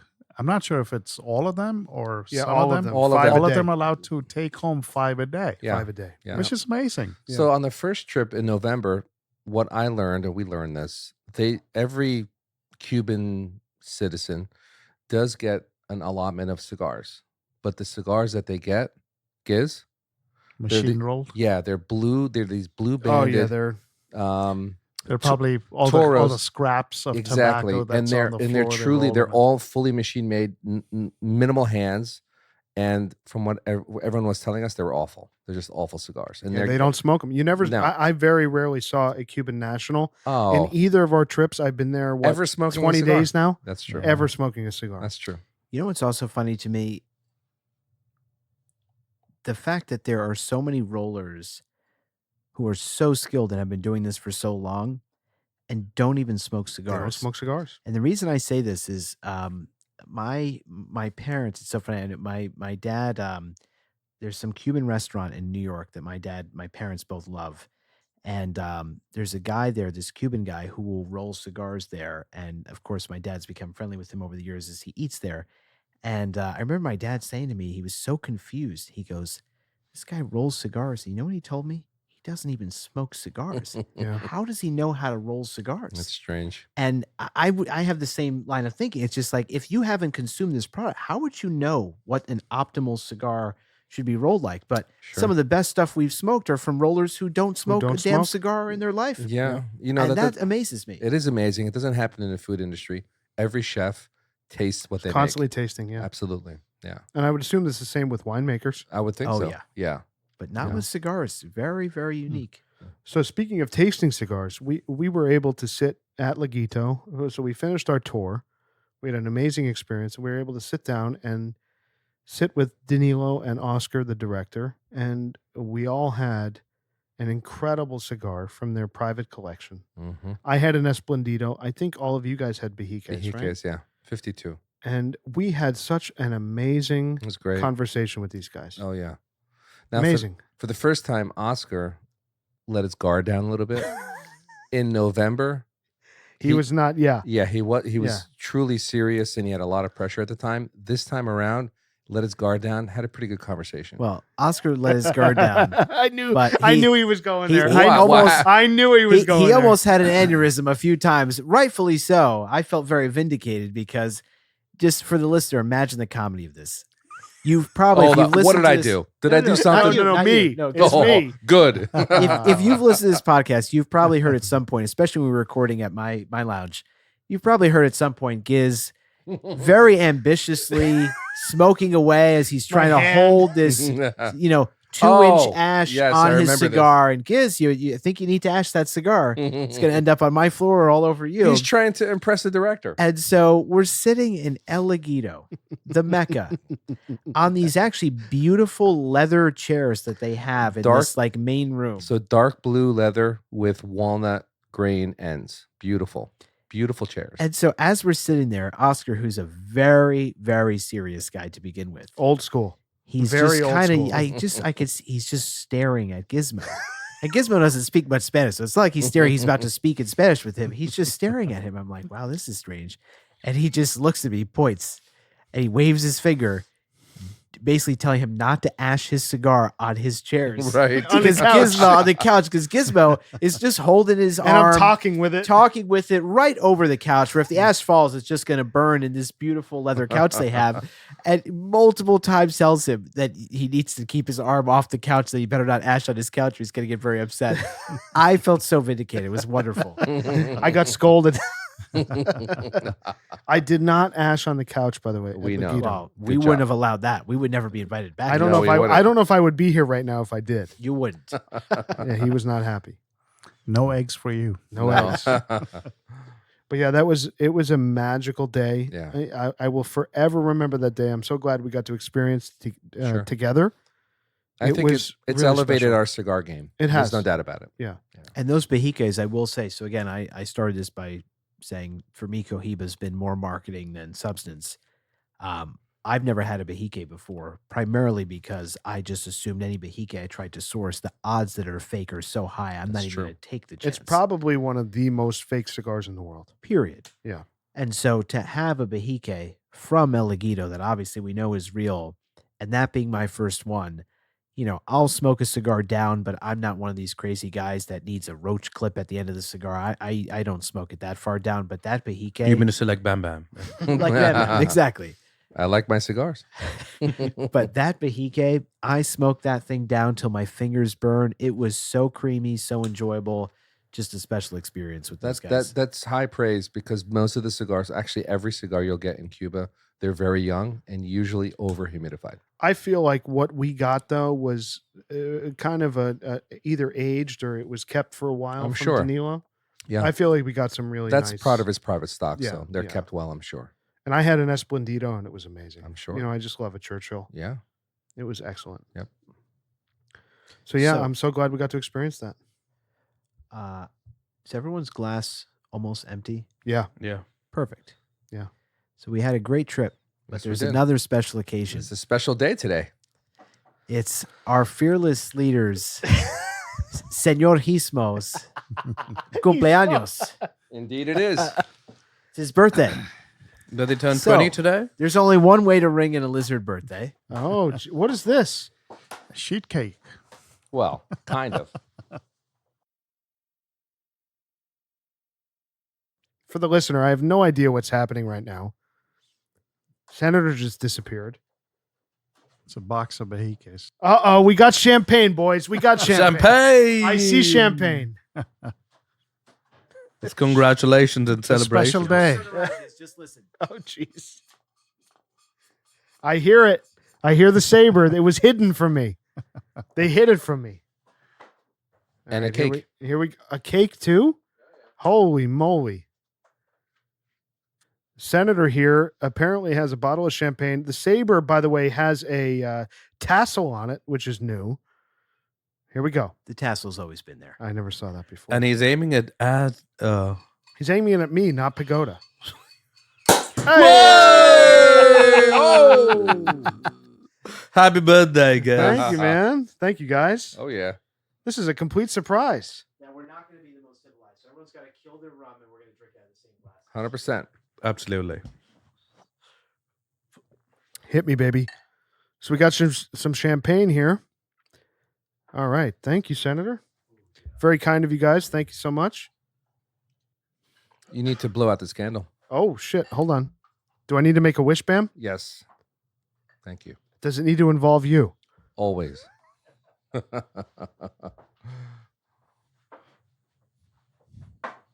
Hold on. Oh, hey. quick.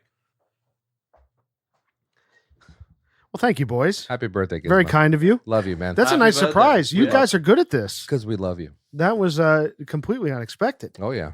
Very, very happy birthday to you, dude. Thank you, my friend. Love you, boys. Thank you, sir. Keep it coming. Thank you. Cheers, everybody. Cheers.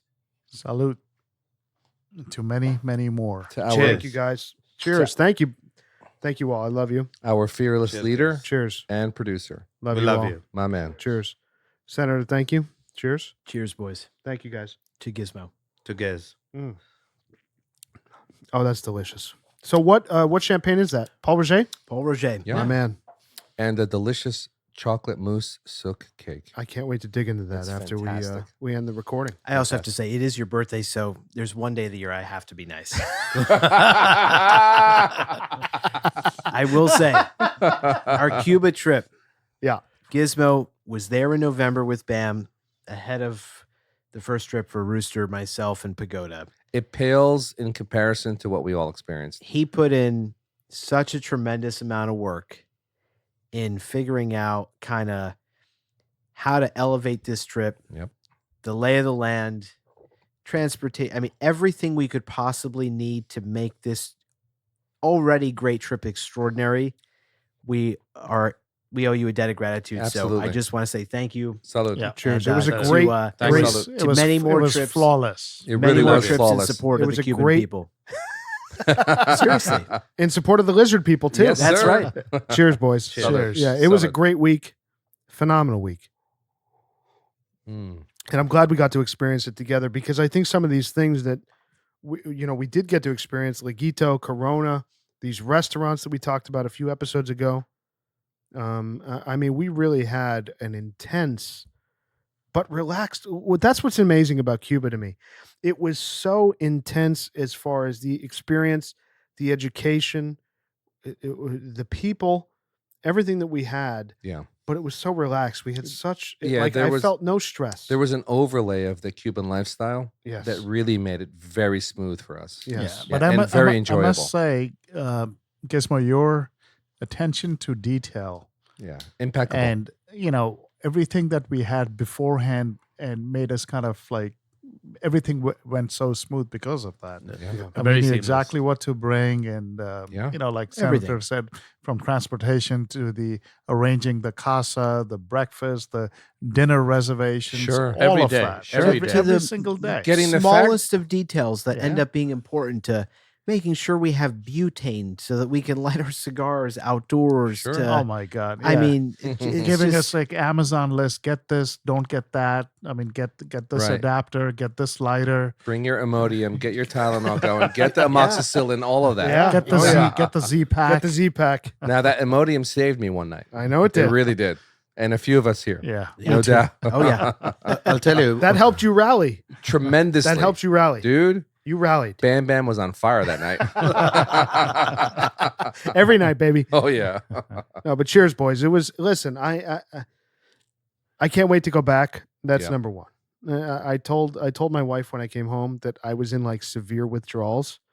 Like I am still, 2 weeks later, still in severe withdrawals. Sure. I can't wait to go back. Sure. Yeah, But I must say the day we got back and the very next day, that was tough. Yeah. Right, It was, man. We were missing Cuba. Like, Reality. I believe. It was like, Reality. where's Reality, the, where's Jugo de Ivan? Where's the Yeah. Ivan Especial? The Havana Especial guava juice For the Yeah. listener, it's like this amazing like guava smoothie that he would make us, the house manager, every morning. I mean, just little things you just I was miss. telling my wife, like, And- can you go get some star fruit and cut the papaya in like little pieces?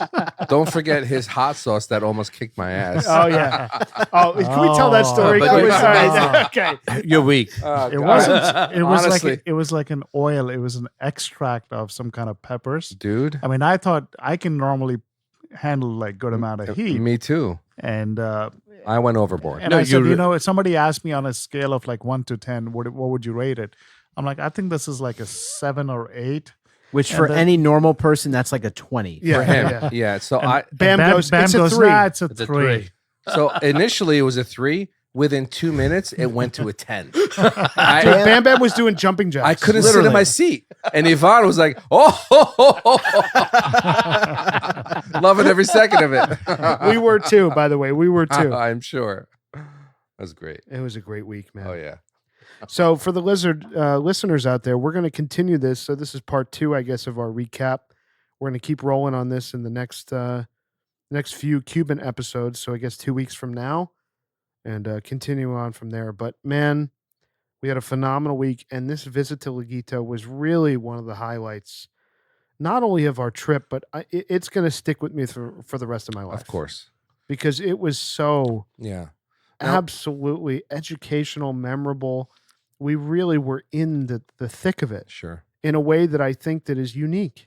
It's also unique because we all got to experience it as a group. Exactly. Yeah, Yeah. we were together. I also think it has to be said, nothing like this has been done before. Like there is no, look, we're all consumers of information, Sure. right? If I could go somewhere and get all of this information that we got from El Laguito, from Danilo there himself, I would go get it. That's not out there. That's It why doesn't we exist. wanted to go there. That's Right. why we did this. Yeah. And I'm just really proud of this group that, and again, grateful for Gizmo and all the work that was put into really make the trip such a success, that we were able to do it and share it. And that Danilo and Oscar and the folks that run El Laguito are happy to have all of this shared with the rest of the world is just so incredibly Such a cool pleasure. and fulfilling. It's tremendous. And hopefully we'll have Danilo on the podcast. Yeah, he has agreed to come on. It's just a matter of logistics and internet, etc. But Danilo is going to come on the podcast, and that is going to be a really special experience for the lizards out there, Oh, yeah. because this guy, not only does he love what he does every day, but he's really good at it. Yeah, he is. And he's really educational and transparent about it in a way that I think is very unique. He's a very good teacher. Yeah. I will say. Yeah. and he's an attorney. He's a lawyer by Yeah. trade. So Yeah. he's got And he excellent gave training. that up, and he's he Production works manager. at Laguito at production manager. So Yeah. it's amazing. Yeah, but Yeah. Senator, you got to tell him how he talked about education being the primary thing, and as opposed to hoarding information. Yeah. Yeah, it's like Yeah, a real the paradigm philosophy, shift. I yeah, think like, Danilo's philosophy, it sounds like, obviously we can't speak personally to what the environment was like, 50 years ago among the folks that ran factories like this, but there was a real hoarding of information, it seems. And I guess in some ways, understandably so, but in other ways, I mean, it doesn't really further this passion and this hobby that all of us have if people don't know and don't understand and can't learn all these amazing things about how this product is made and what makes it so special and unique, and how it gets taken to the next level generations from now, right? We're Yeah. not cigar manufacturers. We're not the ones that are going to do it. But I sure as hell hope that as we share this information, some people are going to be inspired to generations from now take this industry to the next level. Sure. And it seems like, Danilo is a relatively young guy, and some of the youth that's also been injected into this business has really helped with just transparency and sharing information. And I already can't wait for us to, return there and learn even more and share even more. And Right. just so grateful for the experience we Yeah. had. Yeah. I mean, Absolutely. I hope this pod actually inspires every single listener to go visit Cuba. Yeah. I honestly, the more people that go, I feel like it's better for the industry. It's better for their exposure. It's better for Yeah. the education of every cigar smoker that can possibly get there. Well, I think the appreciation for what we have, this thing of ours. Well, yeah, the thing of art. Yeah, it's so elevated by being there, exactly. because we can try to explain it to our listeners Yeah. every day, Mhm. every episode, but it doesn't touch No. those moments that you can have, those special moments in the chaos of being in a communist jungle, really. Those moments that you can have connecting with these human beings that are on the ground there, living there every day, experiencing this. Yeah. It's really magical. Absolutely. You know? And Yeah. I think as much as it makes it for us, we talked about how much we were able to help and give back to kids and other folks throughout the local community there. But it's like even us just visiting some of these factories and just being able to show some appreciation and Yeah. some things that we had that folks need that work at these factories and that roll these cigars, and that their leadership are trying to provide, but they don't have everything, right? They don't have amoxicillin, they don't have aspirin and Tylenol. Yeah. right? And just Crazy. little things that for us we take for granted that are everyday essentials that are not hard to come by, that we were able to share and provide to folks there. And I mean, man, it was just wild things that are so small to us, and seeing how we were able to help and folks be literally tearing up in disbelief that they're receiving something that we have access to so easily here was really special. And when you appreciate this product that much, these folks deserve that and way, way more. Absolutely. Yeah. Yeah, we had a really, really amazing time there, man. Indeed. Yeah, and I wish it for every listener. I wish it for every lizard out there. Go to Cuba. Email us if you need some help getting initiated. We're glad to help, because the crucial thing to tie all this together is to show up there with the intent to give, not to take. And to learn. That's And the to thing. learn. That's the thing. My Yeah. grandmother always said, this will stick with me for the rest of my life. Life's about giving more than you take. And I think when you go there, you will have a tremendous experience if your mindset is, I want to give more than I take here. And you'll leave shocked that somehow you feel like you left with more. Absolutely. Yeah. And even going through the factories, if you're so fortunate to do it, it's less about taking. It's really about the time and the education and Sure. the experience of meeting these human beings that are making this thing we love Yeah. and are fueling this thing that we love, that we can't make. The five of us can't make this thing that we're smoking right Yeah. now. Yeah. You know? Yeah, and we have been smoking Cuban cigars for a long time. I mean, I've been smoking Cuban cigars since '95. But what I learned, 62. I wasn't born. Abuelo. I wasn't born yet. Abuelo's immortal, okay? You're only 3 years younger than me, buddy. So after I respect you like an elder, however. I do. you have my blessing. You're my fucking man. Don't ever forget that, okay? So let me get back to my point. We've all been smoking cigars and Cuban cigars for a long time, but this trip was such an eye opener that there's so many things that I did not realize what goes into Yeah. making a handmade cigar. That I mean, it's amazing. I mean, I just took a lot of stuff for granted, but there's so much new stuff that you learn. And that's the experience, and that's what every single listener, if they get a chance to go to Cuba and they're Mhm. lucky enough to go to a factory and take a tour, go for it. Do Sure. it. You'll learn Yeah. so Oh, much. 100%. Yeah. And I think the last thing I'll say, you realize just how tenuous this whole thing is. right? Like we're so lucky. We got to meet Danilo, Oscar. We think they obviously are doing a phenomenal job at El Laguito. We obviously met folks at La Corona, also doing an excellent job there.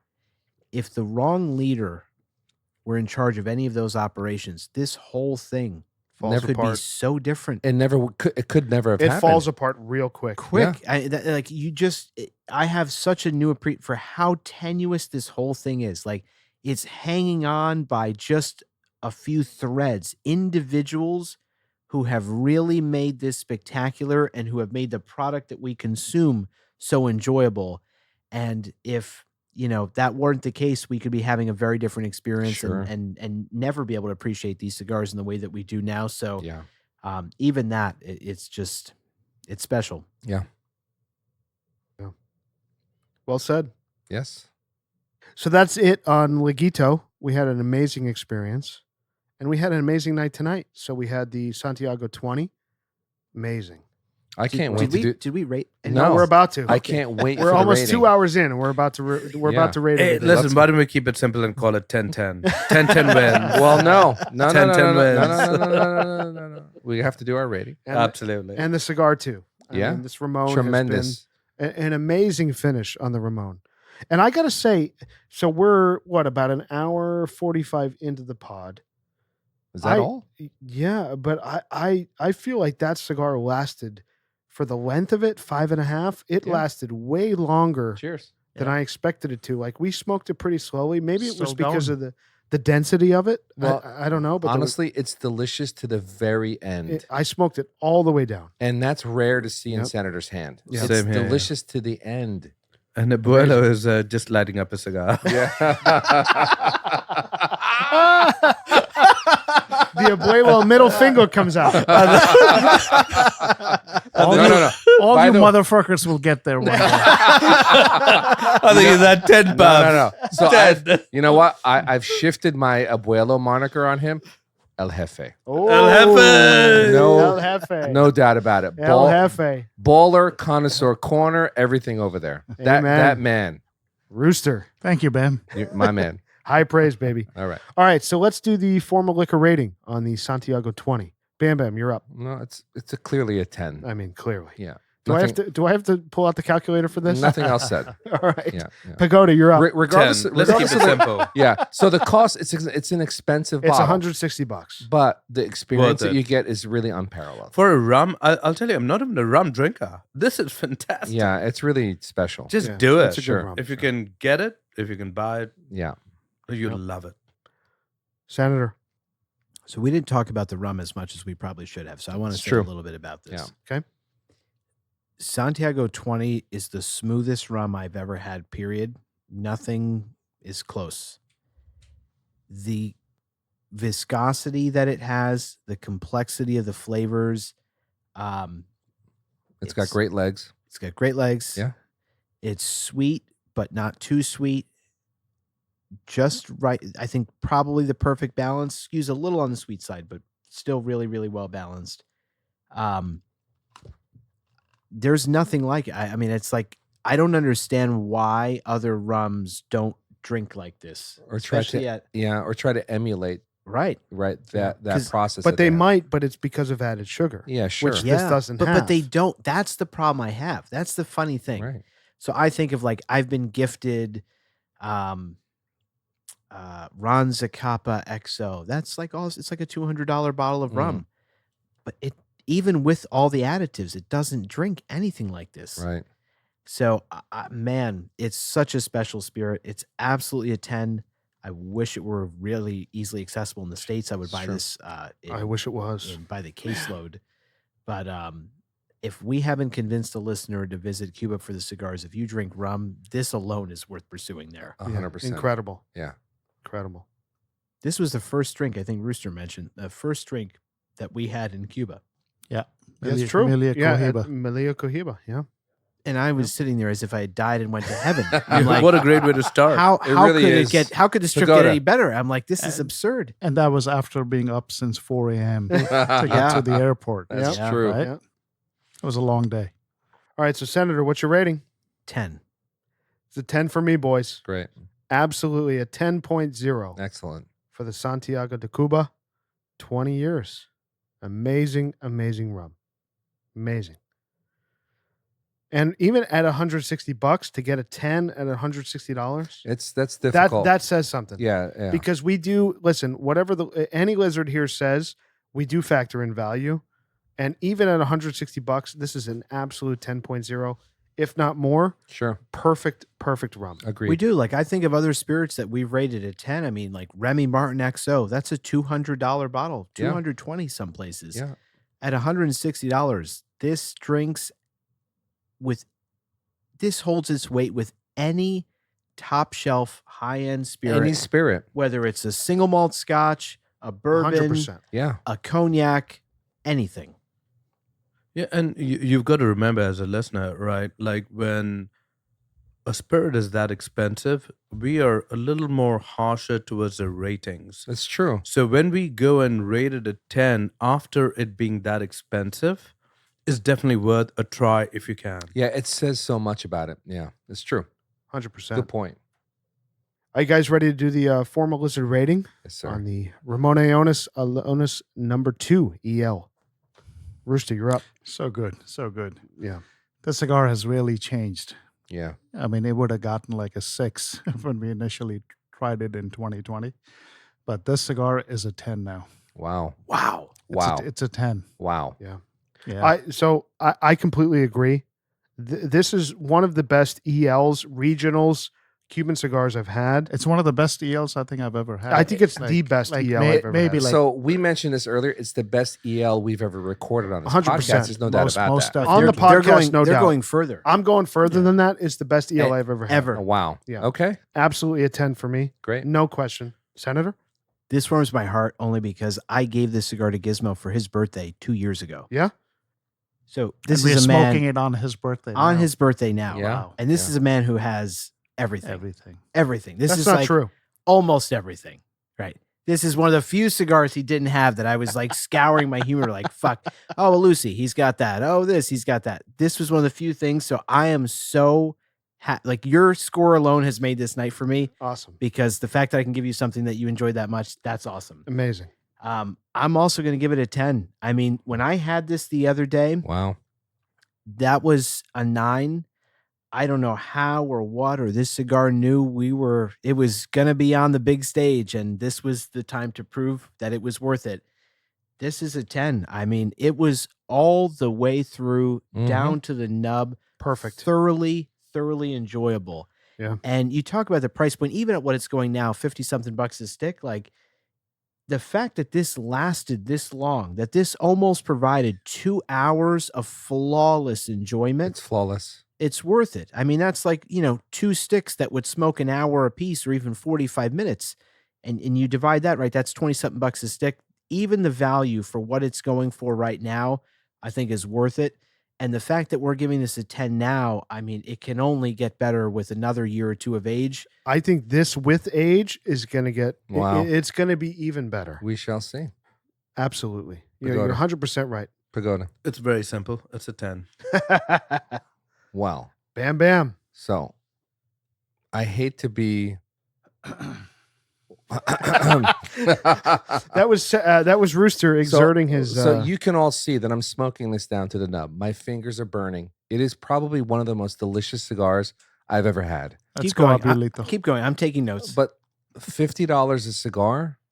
So there's a value question that some people will have. Now in this room, I'm not a procurement expert. You guys can get access to cigars that most people in the world can't. Are we really doing this I'm on my just birthday? saying. Come on. We're Here's a doing this on my question. birthday. Hold on, I got a question. We're doing this on my birthday. Here's a general we question. went through the accountability hours. Yes, I've been through all that. Yes. Like 4 hours. Okay. Plural. How attainable is this cigar?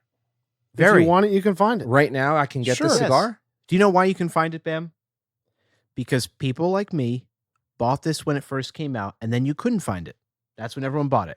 And then they smoked it right away, and they Yeah. said, oh, this isn't that great. And then they said, I want to move it, because they weren't patient and they didn't wait for the moment Okay. that we're having tonight. So here's you what can I'm gonna find it. Here's what I'm gonna say. So because of the price, I'm fluctuating between a 9 and a 10. It's the only issue that I have It's is, Giz's birthday. is the cost. But hold on. I paid No, let me 30 finish. something a stick. Can for I this. finish? Let me finish. Go ahead. Because of the time that Senator put in, he kept these. Rooster, you have the boxes of this as well. You know, I have to give it a 10, but the value proposition, it's difficult for a lot of people to go after this cigar. I'm giving it a 10. You got a 10, but it's expensive. $50 a cigar here's is what I'll say. quite the investment for a lot of people. So we just talked about Laguito for a while, Yeah. right? Cohiba coming out of there, the lowest price Cohiba is $10 more than this. I mean, maybe you get a Siglo 1. Yeah, $65 Whatever. is like Which your is entry a tiny point. stick. I mean, you're talking about let's discount Siglo 1, Siglo 2. And right? Exquisito, Go forget for a about it. Cohiba Robusto. It's about Yeah. $60. a $60 stick. bucks. Yeah, 66. That's what I said. 65 is like your barrier of entry for Pretty Cohiba. much. Yeah. And it's nowhere close to this one. Honestly, it's not. Yeah. Nowhere close to this. Yeah. So I think a 10. I'm okay. I'm giving it a 10. Done. I respect your score, but what I'm saying is that this cigar, as we smoked it tonight, yeah, it's tremendous. It's, I'm couching it a bit, but it's a 10. Yeah. It's a 10. 100% is.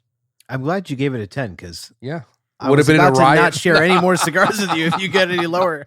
My man. Well, you know, Bam can't procure anything.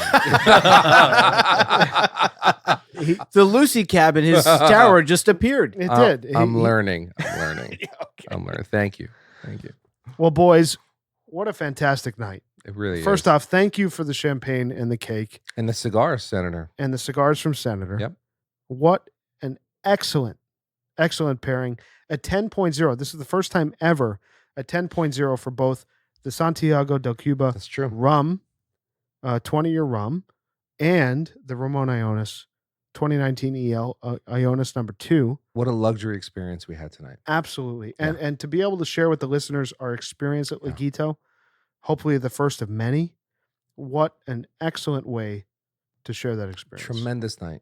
I mean, can a listener actually go to the Laguito factory? It's So difficult. I was thinking that, it's going to be challenging, but you've He'll got have to go make an effort. He'll have to But- go to Cuba first. But I'll tell you, going to That's Cuba, tough.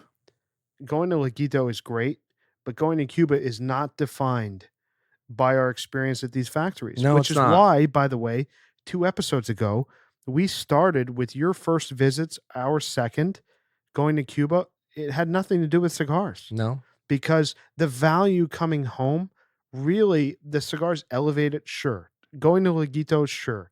Having the experience we did was great, but it's absolutely defined by the experience we had with the Cuban people. And immersing That- yourself in that culture is really critical. 100%.